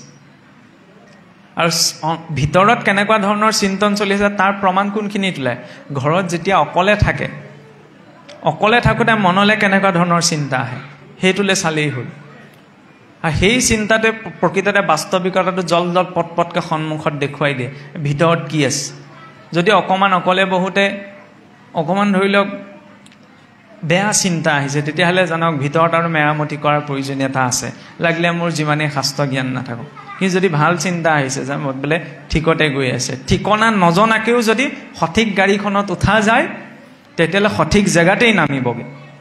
কিন্তু যদি ঠিকনা জনাৰ পাছতো যদি সঠিক গাড়ীখনত উঠা নাযায় তেতিয়াহ'লে য'তে ত'তে বিচাৰি ফুৰিব লগা হয়। সেই সঠিক গাড়ীখনৰ বাবেই এই সদাচাৰ দিয়া হৈছিল। আমাৰ সেইবাবে ভক্তি নামঘৰত আৰম্ভ নহয়, পথাৰৰ পৰা আৰম্ভ হয়। পথাৰৰ দিনত ধৰি লওক তথাকথিত এটা গাঁৱলীয়া জীৱনলৈ চাওকচোন। খেতিৰ দিনত খেতিয়কজনৰ ধৈৰ্য নাথাকে ৰাতিপুৱা শুই উঠি গা ধুই পেলাই গোসাঁই ঘৰ সোমাই পথাৰলৈ যাম বুলি, থাকিব জানো? মুখেৰে ক'লেও মানি নলওঁ, কোনো ধৈৰ্য নাথাকে। ৰাতিপুৱাই শুই উঠি চিধাই সকলো খেতিয়ক মানুহ পথাৰলৈহে যায়। তেতিয়া কি ঈশ্বৰক বাদ দি দিব নি? নহয়। পথাৰলৈ যাওঁতেও সেইকাৰণে খেতিত প্ৰথম হাল লগাওঁতেও আইসকলে গুজটো লওঁতে আমাৰ গুৰুক দিম ভকতক দিম বুলি কৈ লয়। বিশ্বত এনেকুৱা দ্বিতীয় এটি সংস্কৃতি নাই। গছপুলিটো ৰুওঁতেও যে নিজৰ পেটৰ নিমিত্তে ৰুইছোঁ এইটো কোৱা নহয়, যে গুৰুক লাগিব, ভকতক লাগিব, ইতৰ প্ৰাণীসকলৰ প্ৰতিও লাগিব। তাৰ পৰা সেই চাউল আহি চৰুত পৰিছেহি। যিটো উপাসনা নামঘৰ মণিকূটত হৈছে সেই একেটা উপাসনাই পাকঘৰতো হয়। কাৰণ ব্যৱহাৰিক জীৱনত ভক্তি সোমোৱাই দিছে ভাগৱতে। নিত্য নৈমিত্তিক যত জাতি ধৰ্ম আশ্ৰমৰ যি যি কৰ্ম আছে সকলো ঈশ্বৰমুখী হৈ কৰিলে চব ভাগৱত ধৰ্মলৈ ৰূপান্তৰ হৈ পৰে। চৰুটো যাতে ঠেকেচ মাৰি থ'ব নোৱাৰে সেইকাৰণে চৰুটোৰ নিৰ্ণয় আছে, হয়নে নহয়? নহ'লে ধৰি লওক ইমান গৰম আজি কি বনালোঁ ঠেকেচ মাৰি থ'ম নহয়।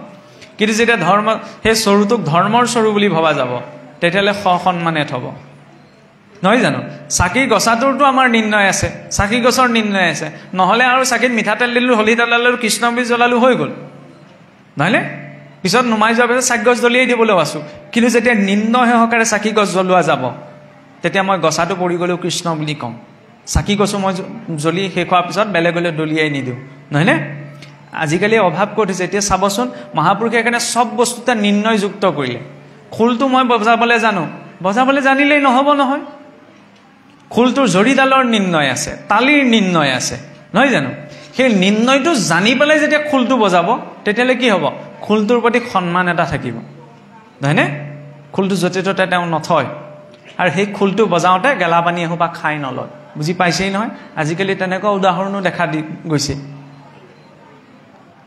তালযোৰ বজাব জানিলেই মই পাৰ্গত নহয় নহয়। তালযোৰ জৰিডালৰ নিৰ্ণয় আছে, তালযোৰৰ নিৰ্ণয় আছে। সেই নিৰ্ণয়টো জানি পেলাই যেতিয়া লোৱা যাব তেতিয়াহ'লে সেই তালযোৰৰ প্ৰতি সন্মানটো থাকিব, নহয়নে? নহ'লে বজাই হ'ল য'তে এৰিলোঁ ত'তে এৰিলোঁ, মালা বস্তু এৰি থৈ অহা উদাহৰণো আছে, নহয়নে? সেইকাৰণে প্ৰতিটো বস্তুৰ নিৰ্ণয়টো লাগে। যেতিয়া আইগৰাকীয়ে চাওকচোন, সেইজনে পথাৰত খেতি কৰি আছে, এইজনে চৰুটো পাতিছে ধৰ্মৰ চৰু বুলি। আজিকালি উধান গুচি গ'ল যেনিবা গেছ আহিলে, হ'লেওতো নিৰ্ণয় আছে, হেতাখনৰ নিৰ্ণয় আছে। উত্তৰ ভাৰত দক্ষিণ ভাৰতৰ ফালে দেখিছেনে কেতিয়াবা টিভিয়ে চিভিয়ে এই মানে মন্দিৰবিলাকত কি কৰে, তাততো আৰু ভাতৰ ভোগ দিয়ে, নহয় জানো? ভাত মানে যেনেকৈ জগন্নাথত বনাই আনি পেলাই ভগৱানৰ ওচৰতটো ৰাখেহি, আমাৰতো নাৰাখে। নামঘৰটো ভাত তেনেকৈ অৰ্পণ নকৰে। কিয় নাৰাখিলে জানেনে? আমাৰ এটা বৰ বেয়া স্বভাৱ আছে। আমি কি কৰোঁ, বনাই থকাৰ পাছতে লৈ পেলাই অকণমান চেলেকি চাওঁ, বোলে নিমখ ঠিকেই হৈছে নে নাই হোৱা। তেতিয়াহ'লে কি হৈ যায়, এইটো উচ্ছিষ্ট হৈ যায়, হয়নে? আমাৰ সেৱা হয়, সকলো নহয় কিন্তু প্ৰায়ে দেখা যায়। বনাই থাকোঁতে বোলে টেষ্ট কৰিছে, যে টেষ্ট কৰি চোৱাৰ পৰা উচ্ছিষ্ট হ'ল, উচ্ছিষ্টটো কেনেকৈ আকৌ বেলেগকৈ ভগৱানক অৰ্পণ কৰিব? সেইকাৰণে চৰুত দিওঁতেই ভগৱানক অৰ্পণ, হয়নে? তাত দিওঁতেও কিমান সূক্ষ্ম বৈজ্ঞানিক চিন্তা আছে। চাউলকেইটা পাক কৰোঁতে যিটো ভাৱ লৈ বনোৱা যায় সেই ভাৱটো চাউলমুঠিয়ে গ্ৰহণ কৰে। ঘৰত এইটো বহুত বিখ্যাত এটা পৰীক্ষা 2015 চনতে জাপানৰ এজন বিজ্ঞানীয়ে কৰি দেখুৱাইছিল। মানে সিজোৱা চাউলকেইটা এটা পাত্ৰত থৈ তালে চাই মই ভাল ভাৱত চাইছোঁ, সন্মানত চাইছোঁ, আনকেইটালৈ চাই ভেকাহি মাৰি দিছোঁ, বেমাৰ আজাৰৰ নাম কৈছোঁ, তেনেকৈ থৈ দিলোঁ। পাছদিনা আকৌ ভাল কথা কোৱা কেইটালৈ চাউলকেইটালৈ চাই মই ভাল কথা কৈছোঁ, বেয়া কোৱা কেইটালৈ বেয়া কথা। তেনেদৰে চালে ভাল কথা যিকেইটালৈ চাই মই ভাৱ প্ৰকাশ কৰিছোঁ তাত ভেঁকুৰ নুঠে, কিন্তু যিকেইটালৈ চাই মই বেয়া কথা কৈছিলোঁ তাত ভেঁকুৰ উঠি যাব। সেইকাৰণে অন্ন ব্ৰহ্ম বুলি কৈছে, কাৰণ অন্ন ব্ৰহ্মই জীৱ ব্ৰহ্ম শৰীৰত ধৰি ৰাখিছে। সেইকাৰণে তাত সেই শুদ্ধ আত্মিকতাটোৰ বাবে প্ৰতিটো বস্তুৱে নিৰ্ণয় দি দিলে। ভাতকেইটা কি, পানী গিলাচৰ এইটো শক্তি আছে। পানীকতো লিকুইড কম্পিউটাৰ বুলি কোৱা হয়। যিটো ভাৱত পানী কিনিলে চোৱা যায় সেই অনুসাৰে পানীৰ আণৱিক সংগঠনটো সলনি হৈ যায়। বোলে গেছৰ পিল খাইছে পেটৰ বিষ ভাল হয় নাই, গাঁৱতে বোলে পানী কটা মানুহ এজন চাই পানী কট কাটি দিলে পেটৰ বিষ ভাল হৈ যায়। কিয়? তাত এটা বিশ্বাসটো জড়িত হৈ আছেই। লগতে সেই পানীখনত কিখিনি কথা কোৱা হৈছে সেইকাৰণে আমাৰ চাবচোন নামঘৰত মণিকূটত ঘটি এটা থোৱাৰ ঈশ্বৰৰ বোলে জলপান কৰা পাত্ৰ হিচাপত এটা থোৱা নিয়ম আছে নহয়নে কিয় থয় বেমাৰ আজাৰ হ'লে তাৰে পানী এচাতি আগৰ মানুহে মূৰত দি দিয়ে বা তাৰে খাবলৈ দিয়ে কিয় সেইটো অন্ধবিশ্বাস নহয় তাত এটা শুদ্ধ আত্মিক পৰিৱেশ আছে আৰু ভাগৱত পাঠ কৰোঁতেও আমাৰ সেইটো কি কয় ভক্তি সৰোবৰ বুলি যে কয় আজিকালি কি হ'ল আৰু এই দেশৰে আপোনাৰ বালিচন্দাই আহোবা মাতিলে গাত এটা খান্দিলে আৰু বাল্টিয়ে পানী আনিলে ঢালি দিলে ভক্তি সৰোবৰ হৈ গ'ল তেনেকৈ নহয় আগতে কি হৈছিল এতিয়াও ব্যৱস্থা আছে সেই জল আনয়ন কৰে নহয়নে আনয়ন কৰি আনি পেলাই ভাগৱত পাঠৰ সন্মুখত সেই ভক্তি সৰোবৰটো স্থাপন কৰে তাৰপিছত ভাগৱত শেষৰ দিনা কি কৰে আমাৰ লোকসকলে তাৰে অকণমান ঘৰলৈ লৈ যায় বেমাৰ আজাৰ সময়ত হেৰি কৰিবলৈ বুলি এইটো অন্ধবিশ্বাস নহয় খালি আজিকালি দিশবিলাক সলনি হৈ গ'ল গাত এটা খান্দিলে আজিবিলাক চব ডেকৰেশ্যনত সোমাই গ'ল সেইকাৰণে মানে ইমান এটা অনুভৱ লৈ নাযায়গৈ ভাগৱতৰ চাকি গছৰ আপোনাৰ তেল নিয়ে নহয়নে তেল নি লাভ নাই সেই তেলকণ নি পিঠা বনাই খোৱাগেই ভাল যদি অন্তৰ শুদ্ধ ভাৱটো নাথাকে যদি 7 দিনীয়া 3 দিনীয়া ভাগৱত পাঠ পাতিলে মই একো নুশুনিলোৱে তাৰপিছত তেলকণ নি কি লাভ নহয়নে কোনোবাই বিশ্বাসত নিছে সেইটো মই বিৰোধিতা কৰিবলৈ যোৱা নাই তেলকণ নিয়ক পানীকণ নিয়ক যি নিয়ে আমাৰতো ভাগৱতৰ ভেটি মাটিও নিয়ে কিছুসকলে বুজিছেনে অদ্ভুত চিন্তা ভাগৱতৰ মাজত প্ৰতিটো স্কন্ধত আমাৰ কাঠি দিয়া হয় এইফালে আছেনে নাই নাজানো আমাৰ ফালে আছে কাঠি থাকে নহয় মানে প্ৰতিটো স্কন্ধ হিচাপ এটা দিবলৈ বোলে ইমানটা বজাত ইমান এইটো প্ৰথম স্কন্ধ শেষ হ'ব কাঠি এটা ভৰাই থোৱা যায় 7 দিনীয়া খণ্ড পাঠ পাতিলে বহুতে আপোনাৰ সেই শেষৰ দিনা কাঠিকেইডাল নিবলৈ হুলস্থুল কৰে বোলে কেলে পানী জাৰিবলৈ কামত আহিব বুজিছেনে বোলে ভূত পেট লাগিলে কামত আহিব পঢ়া শুনা ল'ৰা ছোৱালী ঘৰত বোলে থাকিব লাগে এনেকুৱা চিন্তা কৰিব লাগিছিল কি কৰি আছোঁ কি সিমানলৈকে আমি ভাবিছোঁ কিন্তু ভক্তিৰ ধাৰাটোত গুৰুত্বতা দিয়া নাই সেই চৰুটোত গুৰুত্বতা দিয়া নাই আগতে পাকঘৰ কেনেকৈ আছিল মানুহৰ ঘৰ আটাইতকৈ চুকটোত হয়নে নহয় যাতে পোনপ্ৰথমতে অহা মানুহ এজনে চিধাই পাকঘৰলৈ যাব নোৱাৰে আজিকালি কি হ'ল ড্ৰয়িং ৰুমৰ সৈতে এটেচ হ'ল এইফালে ভাতো বনাই থাকিব এইফালে আলহীৰ সৈতে কথাও পাতি থাকিব এইটো আমাৰ সংস্কৃতি নহয় তাত বনাওঁতে শুদ্ধ আত্মিকতা মনটো শান্তিৰে বনোৱাটো প্ৰয়োজন এইফালে এইটোতো কাণত থাকিলেতো ক'বই নালাগে আৰু নহয়নে এইটো কাণত লৈ যেতিয়া সেওপা বনাব সেওপা আৰু ভাত বা খোৱাৰ যোগ্যতা নাথাকেগৈ এইটো কেৱল শৰণীয়া ভজনীয়া ভকতৰ বাবেই নিয়ম নহয় প্ৰত্যেক মনুষ্যৰ বাবে তাতে আজিকালি আৰু এটা ছিষ্টেম হৈছে বুফে ছিষ্টেম থিয় হৈ খোৱা নহয় থিয় হৈ কুকুৰ মেকুৰীয়ে খায় পানী গিলাচ খাওঁতেও বহি খাব লাগে পেটটোত চাপ পৰাৰ লগে লগে জঠৰাগ্নি সক্ৰিয় হয় এইখিনি কথাটো গুৰুৱে ভজন দিওঁতে শিকায় ভজন লৈ পেলাই শৰাই নহজালেও হ'ব সমাজে আজ্ঞা দিলেহে তেওঁ শৰাইখন সজাবগৈ নহয় জানো সমাজে আজ্ঞা নিদিলেতো নোৱাৰে নামখাৰ প্ৰসংগ সমাজে ক'লেহে তেওঁ গাব সেইখিনি পাছৰ পৰ্যায়গত প্ৰথম সদাচাৰখিনি আৰু এই সদাচাৰখিনিৰ জৰিয়তে এই মনুষ্যৰূপী জীৱটো এই কাম ক্ৰোধ লোভ মোহ মদ মাচৰ্যৰ মাজত থাকিও সংযমত থাকিব পাৰে হয়নে সেই ভাতকেইটা যেতিয়া বাঢ়ি দিয়া হ'ল বাঢ়ি দিওঁতেও ভাতকেইটা বনাওঁতে যিমানখিনি সময় লাগিছে খেতিটো কৰোঁতে বেছি সময় লাগিছে নহয় জানো আমাৰতো সেই তাৰে কেইটামান অন্য জীৱসকলৰ প্ৰতি অৰ্পণো কৰা হয় খোৱাৰ আগত হয়নে নহয় প্ৰথম ঈশ্বৰক নিবেদন কৰাৰ পাছত তেওঁ গ্ৰহণ ইমান চিন্তা সোমাই আছে ইয়াৰ জৰিয়তে কি হয় ব্যক্তিজন বিনয়ী হয় আৰু য'ত বিনয়ী ভাৱ থাকে তাত কাম ক্ৰোধ লোভ মোহে প্ৰভাৱ পেলাব নোৱাৰে খোৱাৰ পাছত যেতিয়া মল সৃষ্টি হ'ব শৌচাগাৰলৈ আমি যেতিয়া যাওঁ শৌচাগাৰলৈ যাওঁতে তাতোতো ভাগৱত ধৰ্মৰ নিয়ম আছে পানীখিনি হ'ল বুলিয়ে ঢালি নে তাত জলৰূপী নাৰায়ণক জ্ঞান কৰি নহয় জানো সমগ্ৰ তীৰ্থ জ্ঞান কৰি পেলাই সেই জলেৰে গাটো ধোৱা এতিয়া কিছুসকলে পটককৈ কৈ দিব এইবিলাক বোলে মহাপুৰুষৰ আদৰ্শ নহয় বোলে তীৰ্থ বুলি কৰে জলত শুদ্ধি প্ৰতিমাত কৰে দেৱতা বুদ্ধি বৈষ্ণৱত তাই খবমতি গৰুটো অধম কৃষ্ণ বদুতি এনেকৈ কিছুসকলে কয় নহয় চব অৰ্থ আজিকালি বিপৰীত হৈ গ'ল সেইকাৰণে শাস্ত্ৰৰ অৰ্থ বিচাৰ কৰিবলৈ যাতে কোনে কি কৈছে এইটো জৰুৰী নহয় শাস্ত্ৰৰ তাৎপৰ্যত সেইটো লিখা আছেনে নাই মহাপুৰুষে যিদৰে কলম ধৰিছে যেবে টিকা ভাষ্য চাই দেখা এইটো কথা নাই নিন্দা তেবে বুলিবা মোক যদি ভাগৱতৰ ভাষ্যত মই লিখা কথাবিলাক নাই তেতিয়াহে মোক নিন্দা কৰিবা গতিকে কোনে ভাগৱত পঢ়ি শাস্ত্ৰবাই কি বুজিছে এইটো জৰুৰী নহয় মই কোৱা কথাটো শাস্ত্ৰৰ ভাষ্যত থাকিব লাগিব তেতিয়াহে সেইটো মান্য তস্মাৎ শাস্ত্ৰ প্ৰমাণন্তে কাৰ্য ব্যৱস্থিত যিটো ভাগৱত ভাষ্যত নাই সেইটো প্ৰমাণিত বা সেইটো গ্ৰহণীয় নহয় তীৰ্থ বুলি কৰে জলত শুদ্ধি এই উপদেশটো দশমত আপোনাৰ নন্দ মহাৰাজে বলদেৱক দিছিল যে জল বুলি তীৰ্থকো জ্ঞান কৰা হয় ক্ষমা কৰিব জলক তীৰ্থ বুলিও জ্ঞান কৰা হয় নহয়নে কাৰণ বিষ্ণু পাদুদকী গংগা বুলিতো আমি জানো গংগাটো ভগৱান বিষ্ণুৰ নখৰ পৰা উৎপত্তি এই জলকো তীৰ্থ বুলি জ্ঞান কৰা হয় প্ৰতিমাটো দেৱতা বুদ্ধি কৰা হয় কিন্তু বৈষ্ণৱজনৰ ক্ষেত্ৰত যি তীৰ্থ বুলি জ্ঞান কৰা নাই, বৈষ্ণৱজনক যি সাক্ষাৎ দেৱ বিগ্ৰহ বুলি ভাৱনা কৰা নাই, সেই চিন্তাটোহে গৰুটো অধম। কিন্তু কিছুৱে ইয়াৰ বিপৰীত অৰ্থ কৰি পেলালে। ভাগৱতৰ দশমৰ পাত লুটিয়াই চালেই হ'ল কি প্ৰসংগত কি কথাটো কৈছে, নহয় জানো? গতিকে যিটো উদ্দেশ্যত যিটো কথা কোৱা গৈছে সেইটোতহে আমি মানিব লাগে। গা ধুবলৈ যাওঁতে যেতিয়া সেই জলক তীৰ্থ বুলি জ্ঞান কৰি, জলৰূপী নাৰায়ণ বুলি জ্ঞান কৰি গাটো ধোৱা যাব, তাতোতো ভক্তি আচৰণ হৈছে, তাতোতো ঈশ্বৰ চিন্তন হৈছে। মাটি পানী লোৱাটো আজিকালি গুচি গ'ল। অন্ততঃ চাবোনে হাতখন ধুওঁতে, ভৰিকেইটা ধুওঁতে গুৰু বাক্য আছে তাত, নহয় জানো? গুৰু বাক্যৰে মুখ হাতকেইটা ধোৱা। কিন্তু সমস্যা সেইখিনিতে, সেইকেইটাইতো মনত নাথাকেগৈ। আমুকৰ পুতেকৰ, জীয়েকৰ, শাহুৱেকৰ, বোৱাৰীয়েকৰ নাম পতকে মনত ৰয়, কিন্তু এইবিলাক কথা মনত নাথাকে। কিয় মনত নাথাকে জানেনে?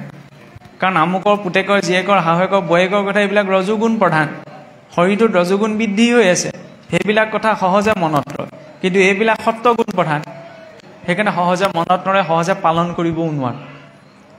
সত্ত্বগুণটো বৃদ্ধি হ'বলৈ সেইকাৰণে অন্নত শুদ্ধতাটো লাগে, শুদ্ধ সাত্বিকতাটো লাগে, নহয় জানো? বাক্যত শুদ্ধ সাত্বিকতাটো লাগে, কৰ্মত শুদ্ধ সাত্বিকতা, কাৰণ তাৰ পৰাই সংস্কাৰটো আহিব। তাৰ পাছত তাৰ বিপৰীতে আমি ৰাতিপুৱা শুই উঠাৰ লগে লগে আজিৰ যে দিনটো দেখা পালোঁ, পোনপ্ৰথমতে গুৰুক চিন্তন। গুৰু যিহেতু আমি ভগৱতমুখী হৈছোঁ, নিজৰ ইষ্ট দেৱতাক চিন্তন, ইষ্টদেৱক চিন্তন কৰাৰ পিছত আমাৰতো বিচনাৰ পৰা নামিও বসুমতীক সেৱা কৰা হয়, নহয়নে? সমুদ্ৰে মেখলে দেৱী পৰ্বত তনমণ্ডলে বিষ্ণু পত্নীম নমস্তভ্যম পাদস্পৰ্শম ক্ষমস্বয়। বহুতে এইবিলাক কি বুলি ভাবে? আনৰ দেৱী বন্দনা বুলি ভাবে। এইবোৰ মূৰ্খামিৰ বাহিৰে একো নহয়। বসুমতী আমাৰ 5গৰাকী মাতৃ আছে। এগৰাকী নিজৰ জন্মদাত্ৰী মাতৃ, এগৰাকী হৈছে বেদ মাতৃ, আনগৰাকী হৈছে বসুমতী, তৃতীয়গৰাকী হৈছে গোমাতৃ, আৰু পঞ্চমগৰাকী হৈছে গুৰু পত্নী বা গুৰু মাতৃ। এই 5গৰাকী মাতৃ আছে মনুষ্যৰ জীৱনত। গতিকে বসুমতী কোন? স্বয়ং বিষ্ণুৰ পত্নী। যিদৰে নিজৰ মাতৃয়ে এই শৰীৰটোক পালন পোষণ কৰি ডাঙৰ দীঘল কৰিলে, এই বসুমতী আমাক অন্ন বস্ত্ৰ দি পালন কৰি আছে। গতিকে ৰাতিপুৱা শুই উঠি আমিতো ভৰিয়ে স্পৰ্শ কৰিছোঁ। ইমানখিনি গাব নোৱাৰিলেও, ক'ব নোৱাৰিলেও অন্ততঃ এইটো ভাৱনা যে মাতৃ, মই তোমাক চৰণেৰে স্পৰ্শ কৰিছোঁ, তুমি যেন মোৰ এই অপৰাধ ক্ষমা কৰা। সেই বিনয়ী ভাৱত তেওঁ শয্যা ত্যাগ কৰিছে। কিমান সুন্দৰ দৰ্শন চাওকচোন। উঠি গৈ পেলাই শৌচাচাৰ আচৰণ কৰিলেগৈ। শৰীৰটো, কাৰণ শৰীৰততো 9খনি দুৱাৰ আছে, 2খন কাণ, 2টি নাসাৰ ৰন্ধ, মুখ, গুহ্য দুৱাৰ আৰু লিংগ দুৱাৰ। এইখিনিয়েদি শৰীৰৰ বৰ্জনীয় দ্ৰব্যখিনি নিৰ্গত হয়। তাক নিকাহ হ'লেও সেইটো বাহ্যিক শৌচ আচৰণ কৰাৰ পাছত ৰাতিপুৱা সময়ত গোসাঁই ঠাইলৈ, গোসাঁই ঘৰ সকলোৱে ঘৰত নাথাকিলেও অন্ততঃ চুক এটাও লাগে, নহয় জানো? ঈশ্বৰক চিন্তা কৰিবলৈ। কাৰণ নিজৰ ইষ্ট দেৱতাৰ উপাসনাটো আগতে অসুৰবিলাকেও এৰা নাছিল। বোলে আছে নহয় আমাৰ এতিয়াতো, আগতে আপোনাৰ সকলোৰে গৃহত গোসাঁই গৃহ নাছিল। সেইকাৰণে আমাৰ ককাসকলে পাব পাৰে, আগৰ কি কৰে, গোসাঁই গৃহ সুবিধা নাছিল কাৰণে গাটো ধুই আহি সেই আপোনাৰ পাকঘৰত যেতিয়া সোমাই গৈ সেই জুহালৰ গুৰিতে সেৱা এভাগ কৰে, অগ্নিকে নাৰায়ণ বুলি জ্ঞান কৰি। ইমানকণ সংস্কাৰ আগৰ মানুহবিলাকৰ মাজত। এতিয়াতো সকলোৰে ব্যৱস্থা, সকলোৰে গৃহে গৃহে গোসাঁই ঘৰ হ'ল, সকলোৱে হ'ল। কিন্তু আপত্তিটো কোনখিনিত আছে জানেনে? চাকি গছ দিবলৈ যোৱা। বোলে চাকি দিওঁগৈ নহয়, আমাক ককাই দিয়েগৈ নহয়। বাকীকেইজন সদস্য কিন্তু গোসাঁই ঘৰত মূৰ ধোৱাবলৈ নাযায়। বোলে মায়ে দিয়েগৈ নহয়, বোলে হে ৰাত চাকি গছ তুমিয়ে দি দিয়াগৈ, বোলে হেৰি আপুনিয়ে দি দিয়কগৈ। খোৱা সময়ত সেইটো কওঁ নে নকওঁ? বোলে আজি আমুকে খালেই হ'ব, আজি বোলে ককাই খালেই হ'ব, আজি আইতাই খালেই হ'ব, মায়ে খালেই হ'ব, মই নাখালেও হ'ব। সেইটোত এলাহটো উপজে। বহুতত দেখা যায় গোসাঁই ঘৰ ধুনীয়া, আটক ধুনীয়া, কিন্তু গোসাঁই ঘৰত মূৰটো ধোৱাবলৈ আপোনাৰ সময় নোলায়। এনেকুৱা আপোনাৰ জড়তা আমাৰ ভিতৰত সোমাই আছে। এইবিলাকে অসুৰত্ব। অসুৰে জানো নিজৰ ইষ্ট দেৱতাক ত্যাগ কৰিছিল? ৰাৱণ হওক, বিষপৰ্বা হওক, বলি হওক, বান হওক, ইমান অধম। কিন্তু ইমান অধম যদিও তেওঁলোকে কাহানিও নিজৰ ইষ্টদেৱৰ উপাসনা এৰি নিদিলে। আমি সোপা এৰি দিলোঁ।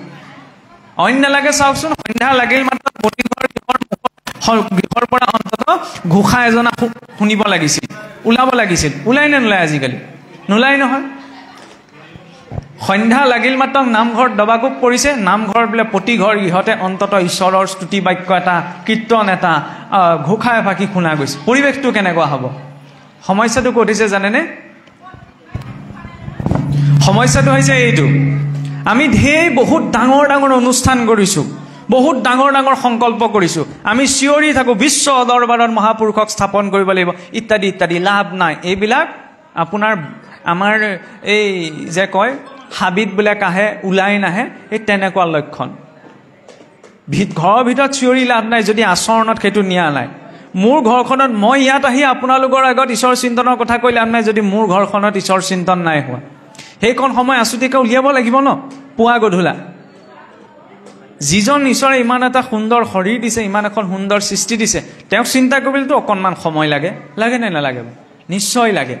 সেইবাবে সন্ধ্যা সময়টো দিয়া হৈছে। ডাউকেও বোলে কোৱা কোৱা বুলি চিঞৰে, দবাকোপতেও মনত পেলাই দিয়ে দম দয়া দান, নহয় জানো? ৰজা পৰীক্ষিতেও ঈশ্বৰৰ কথা কেৱল শুনাই নাছিল, সেই লীলা চৰিত্ৰ শুনাৰ যেতিয়া চিন্তন কৰি কৰি গৈ আছিল। আমি সকলো সময়তে এতিয়া ঈশ্বৰক চিন্তা কৰি থাকিব নোৱাৰিবও পাৰোঁ। সেইকাৰণে পুৱা গধূলা সন্ধ্যাটো, আগতেতো ত্ৰিসন্ধ্যা আছিল, এতিয়া অন্ততঃ দ্বিসন্ধ্যা। দিনটো আৰম্ভণি হওঁতে আৰু দিনটো শেষ হওঁতে। সকলো এতিয়া গোঁসাইঘৰ সোমাব নোৱাৰিবও পাৰে, কৰ্ম ব্যৱস্থাবিলাকতো বেলেগ বেলেগ। কোনোবা বাহিৰতো থাকিব পাৰে, কৰ্মক্ষেত্ৰতো থাকিব পাৰে। তেতিয়াহ'লে কি কৰিব? একো যি স্থানত আছে তেওঁ সেই স্থানৰ পৰা ঈশ্বৰ চিন্তন হ'লেই হ'ল।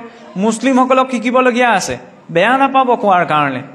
কিন্তু মুছলিমসকলেতো আপোনাৰ নামাজৰ শব্দ শুনালে ৰাস্তাটোৰ মাজতো দলিচাখন পাৰি বহি দিয়ে, দেখিছেনে? সেইটো পাগলামি নহয়, কিন্তু সেইটো এটা নিষ্ঠা। আমাৰ আকৌ সেইটো নিষ্ঠা নাই, আমাৰ ভিতৰত সেইখন সাহস নাই। দবাকোব মৰাৰ লগে লগে আমাৰ আগতে এইটো ব্যৱস্থা আছিল, দবাকোব মাৰিল মাত্ৰ সন্ধ্যা লাগিলে গম পোৱা গ'ল, সকলো মুখ হাত ধুই হ'লেও গোঁসাই ঘৰত প্ৰাৰ্থনা কৰিব। আজিকালি সকলোৰে গৃহত সেই পৰিৱেশটো নাই। সেই পৰিৱেশটো আনিব লাগিব, তেতিয়াহে কামটো লভ মোহৰ পৰা অকণমান হাত সাৰি থাকিব পাৰিম। কিন্তু যদি নিত্য নিৰন্তৰ সেই ঈশ্বৰ চিন্তনকণ নাই, কৃষ্ণ মই এতিয়া সামৰণি মাৰিম আৰু তাৰপিছত একেবাৰে এৰি দিম আৰু। কিন্তু যদি সেইকণ চিন্তন নাই হোৱা, তাৰপিছত আমি ঢেৰ কথা পাতিও লাভ নাই, ঢেৰ কথা কৈও লাভ নাই। কাৰণ নিৰন্তৰভাৱে নিত্য উপাসনা ভক্ত ধ্ৰুৱই কৰিছিল বাবেহে ছমাহৰ মূৰত ঈশ্বৰ উপস্থিত হৈছিলহি, হয়নে নহয়? ছমাহ যদি ভক্ত ধ্ৰুৱই উপাসনা নকৰিলেহেঁতেন তেতিয়া ঈশ্বৰ নাহিলেহেঁতেন। নাৰদেৱটো উপস্থিত হৈছিল, ক'ব পাৰিলেহেঁতেন যে সৰু ল'ৰাটোনো কি উপাসনা কৰিব, ঈশ্বৰ যাওক নিজে দৰ্শনটো দিয়কগে। নাই কোৱাহি, ছমাহ তেওঁ উপাসনা কৰিছে। ভক্ত ধ্ৰুৱই ইমানখিনি কষ্ট অনুভৱ কৰিছে, তাৰ পাছতো তেওঁলোকে ঈশ্বৰক পাইছে। আমিতো সেইখিনি একো কষ্ট পোৱা নাই, কিন্তু তাৰ মাজতো বিড়ম্বনা এইখিনিতে যে সেই ঈশ্বৰক পাহৰি যাওঁ। ভক্তি মাৰ্গত আগবঢ়াৰ পাছতো আমাৰ মুখৰ পৰা ভুলতে বেয়া মাতটো ওলাই যায়, কিন্তু কৃষ্ণ বা ৰাম বুলি নোলায়। ভকতৰ মাজত ৰাম ৰাম কৃষ্ণ কৃষ্ণ, কাহানিবা মিতিৰ কুটুমৰ সৈতে কথা পাতোতে বোলে কৃষ্ণ ভালে আছেনে, ৰাম ভালে আছেনে কৈ পাইছোনে, তাত কিন্তু এটা ডাঙৰ প্ৰশ্ন আছে। এইটোৱেই জড়তা। আৰু এই জড়তাটো যিদিনালৈকে নাতৰে তেতিয়ালৈকে 4 বেদ 14 শাস্ত্ৰ জানি বুজিও লাভ নাই। আৰু বৰ বেছি দীঘলীয়া নকৰোঁ আৰু সেই চিন্তনৰ বাবে মাধ্যম দিয়া হৈছিল ভগৱন্তৰ নামক, নহয়নে? কৃষ্ণ বুলি কওঁতে কৃষ্ণ কাৰোবাৰ নামো হ'ব পাৰে, দুবাৰ উচ্চাৰণ কৰিলে সেইটো কাৰোবাৰ প্ৰতি প্ৰকাশ কৰা সম্বোধনো হৈ পৰে। কৃষ্ণ কৃষ্ণ ভালে আছেনে, ৰাম ৰাম ভালে আছেনে? আমাৰ ভক্তি মাৰ্গত বহুত আগবঢ়াৰ পাছতো মুখৰ পৰা একদম খৰকৈ আখৈ ফুটা দি বেয়া মাত ওলাই থাকে। বৰ বেয়া কথা, বহুত লাজ পাবলগীয়া দিশ যে ভক্তি মাৰ্গত ইমান ধৰ্ম কৰ্ম আমি কৰি আছোঁ, তথাপি মুখৰ পৰা বেয়া মাতকেইটা আঁতৰাব পৰা নাই। লাজ লাগিবলগীয়া কথা। কিন্তু সেইকণ সংস্কাৰ যদি নিজৰ ভিতৰত আনিব পৰা নাই, তেতিয়াহ'লে ভেকু ভাওনা কৰি আছোঁ, একো পৰিৱৰ্তন নহয়। সেইবাবেতো কোৱা হৈছিল যে কৃষ্ণ শব্দটোত ইমান উচ্চাৰণত গুৰুত্বতা কিয় দিলে?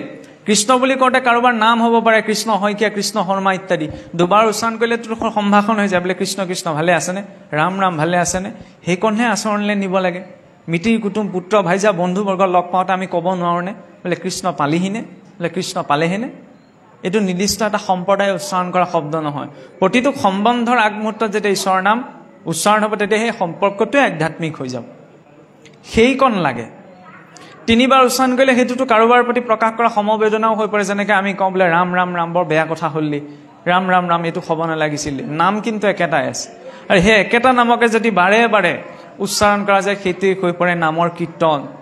বাৰে বাৰে উচ্চাৰণ হৈছে। সেই নাম কীৰ্তন যদি নিৰন্তৰ জীৱনটোত চলি থাকে, প্ৰতিটো কাম কৰোঁতে, ঘৰ সাৰোঁতে, কিবা এটা বনাওঁতে, কিবা এটা খাওঁতে, কৰিবলৈ যাওঁতে, সেইটো হৈছে নামৰ সাধনা। নামৰ সাধনা কেৱল মণিকূটত বহিয়ে কৰা নাযায়, ব্যৱহাৰিক জীৱনত সৰ্ব অৱস্থাতে ভক্তি কৰা সাৱধানে। সমস্ত শাস্ত্ৰৰ তাৎপৰ্যই সিমানে। যেতিয়ালৈকে জীৱনৰ সকলো অৱস্থালৈ ভক্তি নাযায়, তেতিয়ালৈকে ভক্তিয়ে ৰূপ পাব নোৱাৰে। আৰু সেই নিৰন্তৰ সাধনাই জীৱনলৈ সিদ্ধি আনে। সেই সিদ্ধিয়ে পথ প্ৰশস্ত কৰে মুক্তিৰ। আৰু সেই ৰূপতো নামৰ চাওকচোন, এই 700 সিংহাসনখনৰ চাৰিওকাষে প্ৰতীক যে দিয়ে, আমাৰতো ভকতসকলে জানেই। একেবাৰে তলত দিয়া হয় কাছ, কাছই ধাৰণ শক্তি, ধৈৰ্য, তাৰ ওপৰত মদমত্ত হাতীটো, আৰু মদমত্ত মনৰূপী হাতীটোক নিয়ন্ত্ৰণ কৰিবলৈ নামৰূপী সিংহ। সেইকাৰণে নামঘৰৰ সন্মুখতো নাম সিংহ। নাম সিংহ আচলতে নামঘৰৰ সন্মুখত নহয়, নামঘৰৰ সন্মুখত বনৰ সিংহ হয়। নাম সিংহ একমাত্ৰ আসনতে থাকে, নাম সিংহৰ স্থান আসনতে। আজিকালি লৈছে, ধৰি লওক আপোনাৰ গেটতো দি দিয়ে নাম সিংহৰ প্ৰতীক, সেইটো নহয়। নাম সিংহৰ স্থান সদায় এখনত। বনৰ সিংহটো নামঘৰৰ সন্মুখত কিয় স্থাপন কৰা হয়? কাৰণ সিংহৰ ক্ষেত্ৰ প্ৰৱেশ কৰিবলৈ গৈছোঁ, তাত সতৰ্কতাটো লাগে। তাৰ আগ মুহূৰ্তলৈকে যদি অন্য ধৰণৰ বিভিন্ন চিন্তা চৰ্চা কৰি আহিছিলোঁ, প্ৰৱেশ কৰাৰ লগে লগে সেইখিনি চিন্তা যাতে এৰি থৈ আহোঁ। নামঘৰৰ গঠনটো সেইকাৰণে তেনেদৰে হৈছে। চাবচোন, বাটচৰাটো সৰুকৈ বনোৱা যায়, গা ঘৰটো বহল হৈ যায়, মণিকূট ভাগ আকৌ সৰু হৈ যায়, দুফালে দুখন বাৰাণ্ডা থাকে। কিয়? বাটচৰাটো হৈছে চৰণ যুগল, য'ত আমি বাটচৰাত সেৱা কৰাৰ নিয়ম নাই। বাটচৰাত বৈকুণ্ঠৰ দুজনা পাৰিষদ জয় বিজয়ক চিন্তা কৰি ব্যক্তিজন সেই স্থূল বৈকুণ্ঠত প্ৰৱেশ কৰে। এই গা ঘৰটোৱে হৈছে হৃদয়। সাধাৰণ নাৰীৰ য'ত পঞ্চ কৰ্মেন্দ্ৰিয় পঞ্চ জ্ঞানেন্দ্ৰিয় ৰূপী 10 ইন্দ্ৰিয় ৰূপী 10টা খুঁটাই নামৰূপী গৃহ ধৰি আছে। দুফালে দুখন বাৰাণ্ডাই প্ৰকৃতিৰ আৱৰণ। নামঘৰৰ ওপৰৰ তৰফটো চাবচোন, বৰপেটা আৰ্হিৰ নামঘৰবিলাকত 3টা তৰফত চোৱা হয়, কাছ পিঠিয়াকৈ 17তম 3 গুণে 3টি তৰফ। ঘৰ টোপটো ভাঙি দিয়া হয় যাওঁ, আজিকালি বাৰু টোপ ভঙা ব্যৱস্থাটো গুচি গ'ল। সেই টোপটো ভঙাৰ 3 হাত আগত বহি পেলাই নামতীজনে নাম গায়, অৰ্থাৎ সেই 3 গুণৰ ঊৰ্ধত গৈ নামতীজনে নাম গাইছে।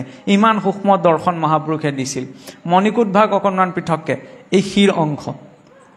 7 খলপীয়া আসনখনৰ ওপৰত বাংময় মূৰ্তি ভাগ ৰখা হৈছে। কিয় দেখুৱাইছে? এইখন 14 ব্ৰহ্মাণ্ডৰ এখন বাহিৰৰ ব্ৰহ্মাণ্ডৰ আৰ্হি। আমি আছোঁ ভূলোকত। ভূলোকৰ তলত অতল বিতল সুতল তলাতল ৰসাতল পাতাল। ভূলোকৰ ঊৰ্ধত ভূলোক, সুৰলোক, মহলোক, জনলোক, তপলোক, সত্যলোক, হাতে হাতে মিলি 14খন ভুৱন, এনেকুৱা অনন্ত কোটি ব্ৰহ্মাণ্ড। তাৰ ঊৰ্ধত হৈছে বৈকুণ্ঠ। সেই বৈকুণ্ঠৰ প্ৰতীক পদ দিলে যাতে দেখাৰ লগে লগে ঈশ্বৰৰ নিজ স্থানলৈ জীৱৰ মনত পৰে। সিমানখিনিলৈকে চিন্তা মহাপুৰুষে আজিৰ পৰা 500 বছৰ আগত আমাক দি থৈ গ'ল। কিয়? যাতে এই মনুষ্য তৰি যাব পাৰে। কিন্তু যেতিয়ালৈকে নিজৰ এই আচাৰ আচৰণ কিছুমান আমাৰ পৰিৱৰ্তন নিজেই নহয়, আনে পৰিৱৰ্তন, আমি সমাজ পৰিৱৰ্তন কৰিবলৈ চেষ্টা কৰিব নালাগে। সমাজ এনেও পৰিৱৰ্তন নহয়, আৰু সমাজ পৰিৱৰ্তনৰ দায়িত্ব কোনেও কাকো দিয়া নাই। ভগৱন্তই নিজেই কৈছে, যেতিয়া অধৰ্মৰ গ্লানি হ'ব মই নিজে অৱতাৰ লৈ আহিম। কিছুসকলে চিন্তা কৰে নহয়, এনেকৈ থাকিলে সমাজৰ কি হ'ব? কোনে দিলে দায়িত্ব সমাজৰ কথা চিন্তা কৰিবলৈ? প্ৰথম নিজৰটো ৰক্ষা কৰাৰ চিন্তাটো ভাবিব লাগে। আমি নিজকেই ৰক্ষা কৰিব নোৱাৰোঁ, আনক কি দেখিম? আনক পৰিৱৰ্তন কৰিব নোৱাৰোঁ, নিজক পৰিৱৰ্তন কৰোঁ। নিজৰ পৰিৱৰ্তনে নিজৰ চাৰিকাষটো পৰিৱৰ্তন কৰে। আজি যদি ডাঙৰজনৰ মুখত যদি বেয়া মাত এটা মতা শুনিছে, তেতিয়াহ'লে সেই ল'ৰাটোক সেই ছোৱালীজনীক বেয়া মাত মাতিবলৈ বেলেগকৈ শিকাব নালাগে। আৰু সিহঁতক আমি ক'ব নোৱাৰোঁ যে বোপাই তোমালোকে বেয়া মাত নামাতিব, কাৰণ ডাঙৰজনেই দেখুৱাইছে, নহয় জানো? প্ৰথমতে সেই পৰিৱেশটো আঁতৰাব লাগিব। মা নবোলৈতো ৰাম বুলিব লাগে, গৈ পেলাই বেয়া মাতটাহে শিকায়গৈ। সমস্যাটো সেইখিনিত, সৰু সৰু কথাত কিছুমান পাক লাগি আছে। সেইবিলাকত যেতিয়া আমি সতৰ্কতা কিছুমান দিম, তেতিয়া জীৱনটো আমি ভবাতকৈও বহুত সুন্দৰ হ'ব। তাৰ মাজত এতিয়া চিন্তা এটা আহিব কেইজনমানৰ, কি বুলি ভাবি আহিব? এনেকেই চলিয়ে আছেচোন, এনেকেই চলিয়ে গ'লচোন। তাৰ মাজত আকৌ এইবিলাক ভবাৰ কি প্ৰয়োজনীয়তা আছিল? চলিবলৈ হ'লে যেনে তেনে চলি যাব পাৰে, কিন্তু আমি চলাটোকে নিবিচাৰোঁ ন। খোৱা সময়তো ভালতকৈ ভাল বস্তুটো আমি খাব বিচাৰোঁ। কাপোৰ এযোৰ পিন্ধিলেওচোন আমি ভাল কাপোৰ এযোৰ পিন্ধিব বিচাৰোঁ, নহয় জানো? ঠিক তেনেদৰে চলি যোৱাটো ডাঙৰ কথা নহয়, জীৱনটো যিমান পাৰি সিমান সুন্দৰ কৰিব বিচাৰোঁ। সুন্দৰতাৰ বাবেই এইখিনি তথ্য দিয়া হৈছে আমাৰ শাস্ত্ৰসমূহত। তাক মাত্ৰ আমি নিজৰ সাধ্য অনুসাৰে গ্ৰহণ কৰিব লাগে। আৰু গোলাপ ফুল পাহত যেতিয়া গোন্ধ আহে, তেতিয়া ভোমোৰাক মাতিব নালাগে যে মোৰ গোন্ধ ৰস সৃষ্টি হ'ল, মই ৰস দিব পাৰিম, মই এতিয়া ভোমোৰাবিলাক তহঁতি আহ বা তোমালোক আহা। ফুলপাহত গোন্ধ আহিলে স্বভাৱতেই তালৈ ভোমোৰা যাবই, মৌ মাখিটো যাবই, হয়নে নহয়? খালি তাত সুগন্ধিটো প্ৰকাশ পোৱা প্ৰয়োজন। ক'ব বিচৰা হৈছে কি, আমি নিজক ঠিক কৰাটো প্ৰয়োজন। নিজক যদি আমি ঠিক কৰোঁ, ভালখিনি আমাৰ প্ৰতি আকৰ্ষিত হ'বই আৰু বেয়াখিনি আমাৰ পৰা আঁতৰি যাবই। কিন্তু যদি নিজক ঠিক নকৰোঁ, তেতিয়াহ'লে লাভ নাই। বোকাত পদুম ফুল থাকিলেও ব্যক্তিজনে বোকাৰ পৰাই পদুম ফুল ছিঙি আনে। গতিকে আমি আৰু বেয়া পৰিস্থিতিত থাকিলে যদি নিজে ভাল হৈ থাকোঁ, তেতিয়াহ'লে সংসাৰ একো অপশক্তি আমাক প্ৰতিশোধ কৰিব নোৱাৰে। আৰু বৰ বেছি দীঘলীয়া নকৰোঁ, আৰু এইখিনি প্ৰসংগতে মই কথা সামৰিব বিচাৰিছোঁ। পৰৱৰ্তী ভাগৱতৰ পাঠলৈ সেৱা জনাইছোঁ। এতিয়া ভাগৱত পাঠতো ইয়াৰ ব্ৰহ্মোপদেশৰ পাছত অধ্যায় এটি আহে ভাগৱত তাৎপৰ্য বুলি, য'ত 12 স্কন্ধ ভাগৱতৰ তাৎপৰ্য প্ৰকাশ কৰা হৈছে। তাতো মহামুনি শুকদেৱে মহাৰাজ পৰীক্ষিতৰ সন্মুখত 12 স্কন্ধৰ তাৎপৰ্য, যিটো আমি চামাৰি বুলি কওঁ, সাৰাংশ, মাত্ৰ কেইটামান শাৰীত প্ৰকাশ কৰিছে। আৰু সেই সাৰাংশ কি? ইমান সহজ সৰলভাৱে কৈছে যে নিগদতি সুত শুনিও শৌনক প্ৰমুখ্যে ঋষি যতে ক 12 স্কন্ধৰ যিটো তাৎপৰ্য কহোঁ তাক শুনিও ক পৰে বা পিছলে যদি ব্যাখ্যুধায়ে তৃষ্ণায়ে পীড়িত হুয়া নমো হৰি বুলি ডাকি উচ্চ কৰি মাধৱৰ নাম লৈয়া এতেকতে তাৰ গুচিল পাতেক অনেক কোটি জন্মৰ হৰিৰ নামক কীৰ্তন কৰিয়া মহাশুদ্ধ হুৱে নৰ। 12 স্কন্ধৰ তাৎপৰ্য কি পঢ়োতে বা পিছলোতে খাওঁতে বা উঠোতে বা বহোতে একান্ত ভাৱত যদি হৰিৰ চিন্তন হৈছে তেতিয়াহ'লে তেওঁৰ সমস্ত পাপ নষ্ট হৈ বোলে মুক্তিৰ দুৱাৰ খোল খায়। আমিতো ৰাম কৃষ্ণ হৰি গোপাল গোবিন্দ নাৰায়ণ নাম লৈ আছোঁ, আমাৰ কি পাপ নষ্ট হৈ নাই হোৱা নি? হৈছে, কিন্তু কি হয় খেতিটো বোলে ভাল হ'লেই নহ'ব নহয়। খেতিটোৰ পৰা অৰ্জন কৰা ধানখিনি সঞ্চয় কৰিবলৈ ঘৰত ভাল ভঁৰাল এটাওতো লাগিব, নহয় জানো? গতিকে নাম লৈ আমাৰ পুণ্য হৈছে ডাঙৰ কথা নহয়। সেই পুণ্য সঞ্চয় কৰিবলৈ এটা ভাল ভঁৰালোতো লাগিব। সেই ভাল ভঁৰালটো কি? এখন নিৰ্মল হৃদয়। নিৰ্মল হৃদয়তে পুণ্য থাকে, আৰু পুণ্য নকমে, পুণ্য বাঢ়ি যায়। পাপো নকমে, পাপ বাঢ়ি যায়। যিদৰে আমাৰ চক্ৰবিধি লাগিলে কি গৈ থাকে, মই এটা বেয়া কাম কৰিলোঁ, সেই ফলটো যিমান দিন জমা থাকিব সিমানে বৃদ্ধি হৈ গৈ থাকে। পুণ্যও ঠিক তেনেদৰে বৃদ্ধি পায়। খালি সেই পুণ্যক কৰ্ষণ কৰিব পৰা সামৰ্থ্যতাটো নিজৰ উপাসনাৰ জৰিয়তে আমাৰ জীৱনত লাগে। আৰু যাই হওক, আৰু বৰ বেছি দীঘল নকৰোঁ, আৰু মাত্ৰ এটাই কথা, আজি গৃহস্থই যি ভাৱনা নাৰাখিয়ে যি উদ্দেশ্য নকৰি অনুষ্ঠান ভাগ পাতিলে, আমি মাতিলে কাৰণে আহিলোঁ। আপোনাৰ হ'ব ইমানখিনি সময়, জীৱনৰ মূল্যৱান সময় নহয়, কাৰো ওচৰত সময় নাই কাৰো কথা শুনিবলৈ, কাৰো কথা বুজিবলৈ। কিন্তু ইয়াত যে বহি থকা হৈছে, ইয়াত যে সময়কণ দিয়া হৈছে, ঈশ্বৰৰ প্ৰতি অন্তৰৰ কিবা এটা ভাৱ আছে কাৰণে দিয়া হৈছে। নীতি নিয়মৰ কথা বাৰে প্ৰতি শেষ মুহূৰ্ততো নকওঁ, কাৰণ সকলো পৰ্যায়ত সকলো একেই নহয়, সকলোৰে চেতনাৰ স্তৰবিলাক বেলেগ বেলেগ। কিন্তু ঈশ্বৰৰ প্ৰতিটো ভাৱ ভক্তি সকলোৰে অন্তৰত আছে। যিজনে ঈশ্বৰক নামানো বুলি কৈছে তেওঁৰ অন্তৰতো ঈশ্বৰৰ প্ৰতি ভক্তি আছে। খালি কেতিয়াবা কি হয়, সংসাৰত ঘূৰোতে ঘূৰোতে ঠেকেচাবিলাক পায় নহয়, সেই ঠেকেচাবিলাক পাওঁতে তাৰ ওপৰত মামৰৰ চামনি লাগি যায়। তাৰ ফলত তেওঁ ঈশ্বৰক নামানো বুলি কয়গৈ, কিন্তু ধুই পখালি দিলে তেওঁ ঈশ্বৰক মনাই ওলাই পৰে। গতিকে ভক্তি কাৰো অন্তৰত বেছিকৈ নাই, কাৰো অন্তৰত কমকৈ নাই, সকলোৰে অন্তৰত সমানে আছে। তাক কৰ্ষণ কৰিব পৰাটো আমাৰ নিজৰ ওপৰত নিৰ্ভৰ কৰে। গতিকে আমি সময় পাইছোঁ, সুযোগ পাইছোঁ, সাধন পাইছোঁ, মাধ্যম পাইছোঁ, পৰিৱেশ পাইছোঁ। পূৰ্বৰ ভক্তসকলৰ এইখিনি একো নাছিল, মহাপুৰুষৰ এইখিনি একো নাছিল। না পৰিৱেশ আছিল, না সেইখিনি সময়ত তেওঁৰ সাধন আছিল। বহুত কষ্ট কৰি তেতিয়াৰ দিনত, এতিয়া পৃষ্ঠাযোৰা কিবা এটা লিখিবলৈকে ঘণ্টাজুৰি সময় লাগে।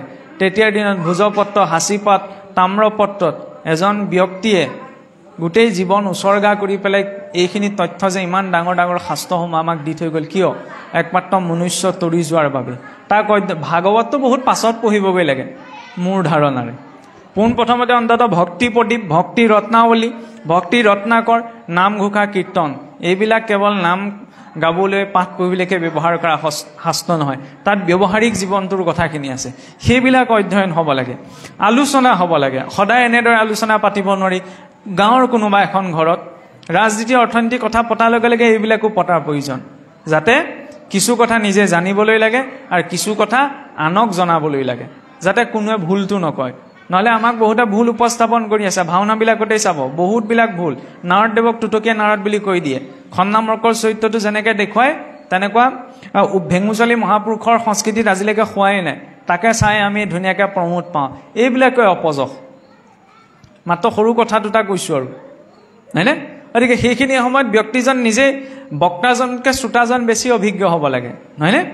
সুতুমুনিতকৈ অভিজ্ঞ বেছি চাবলৈ গ'লে সৌনকাদি ঋষিসকল, সেইকাৰণে সুধি সুধি গৈ আছে। সেইবাবে ভাগৱতে ইমান এটা ৰূপ পালেগৈ।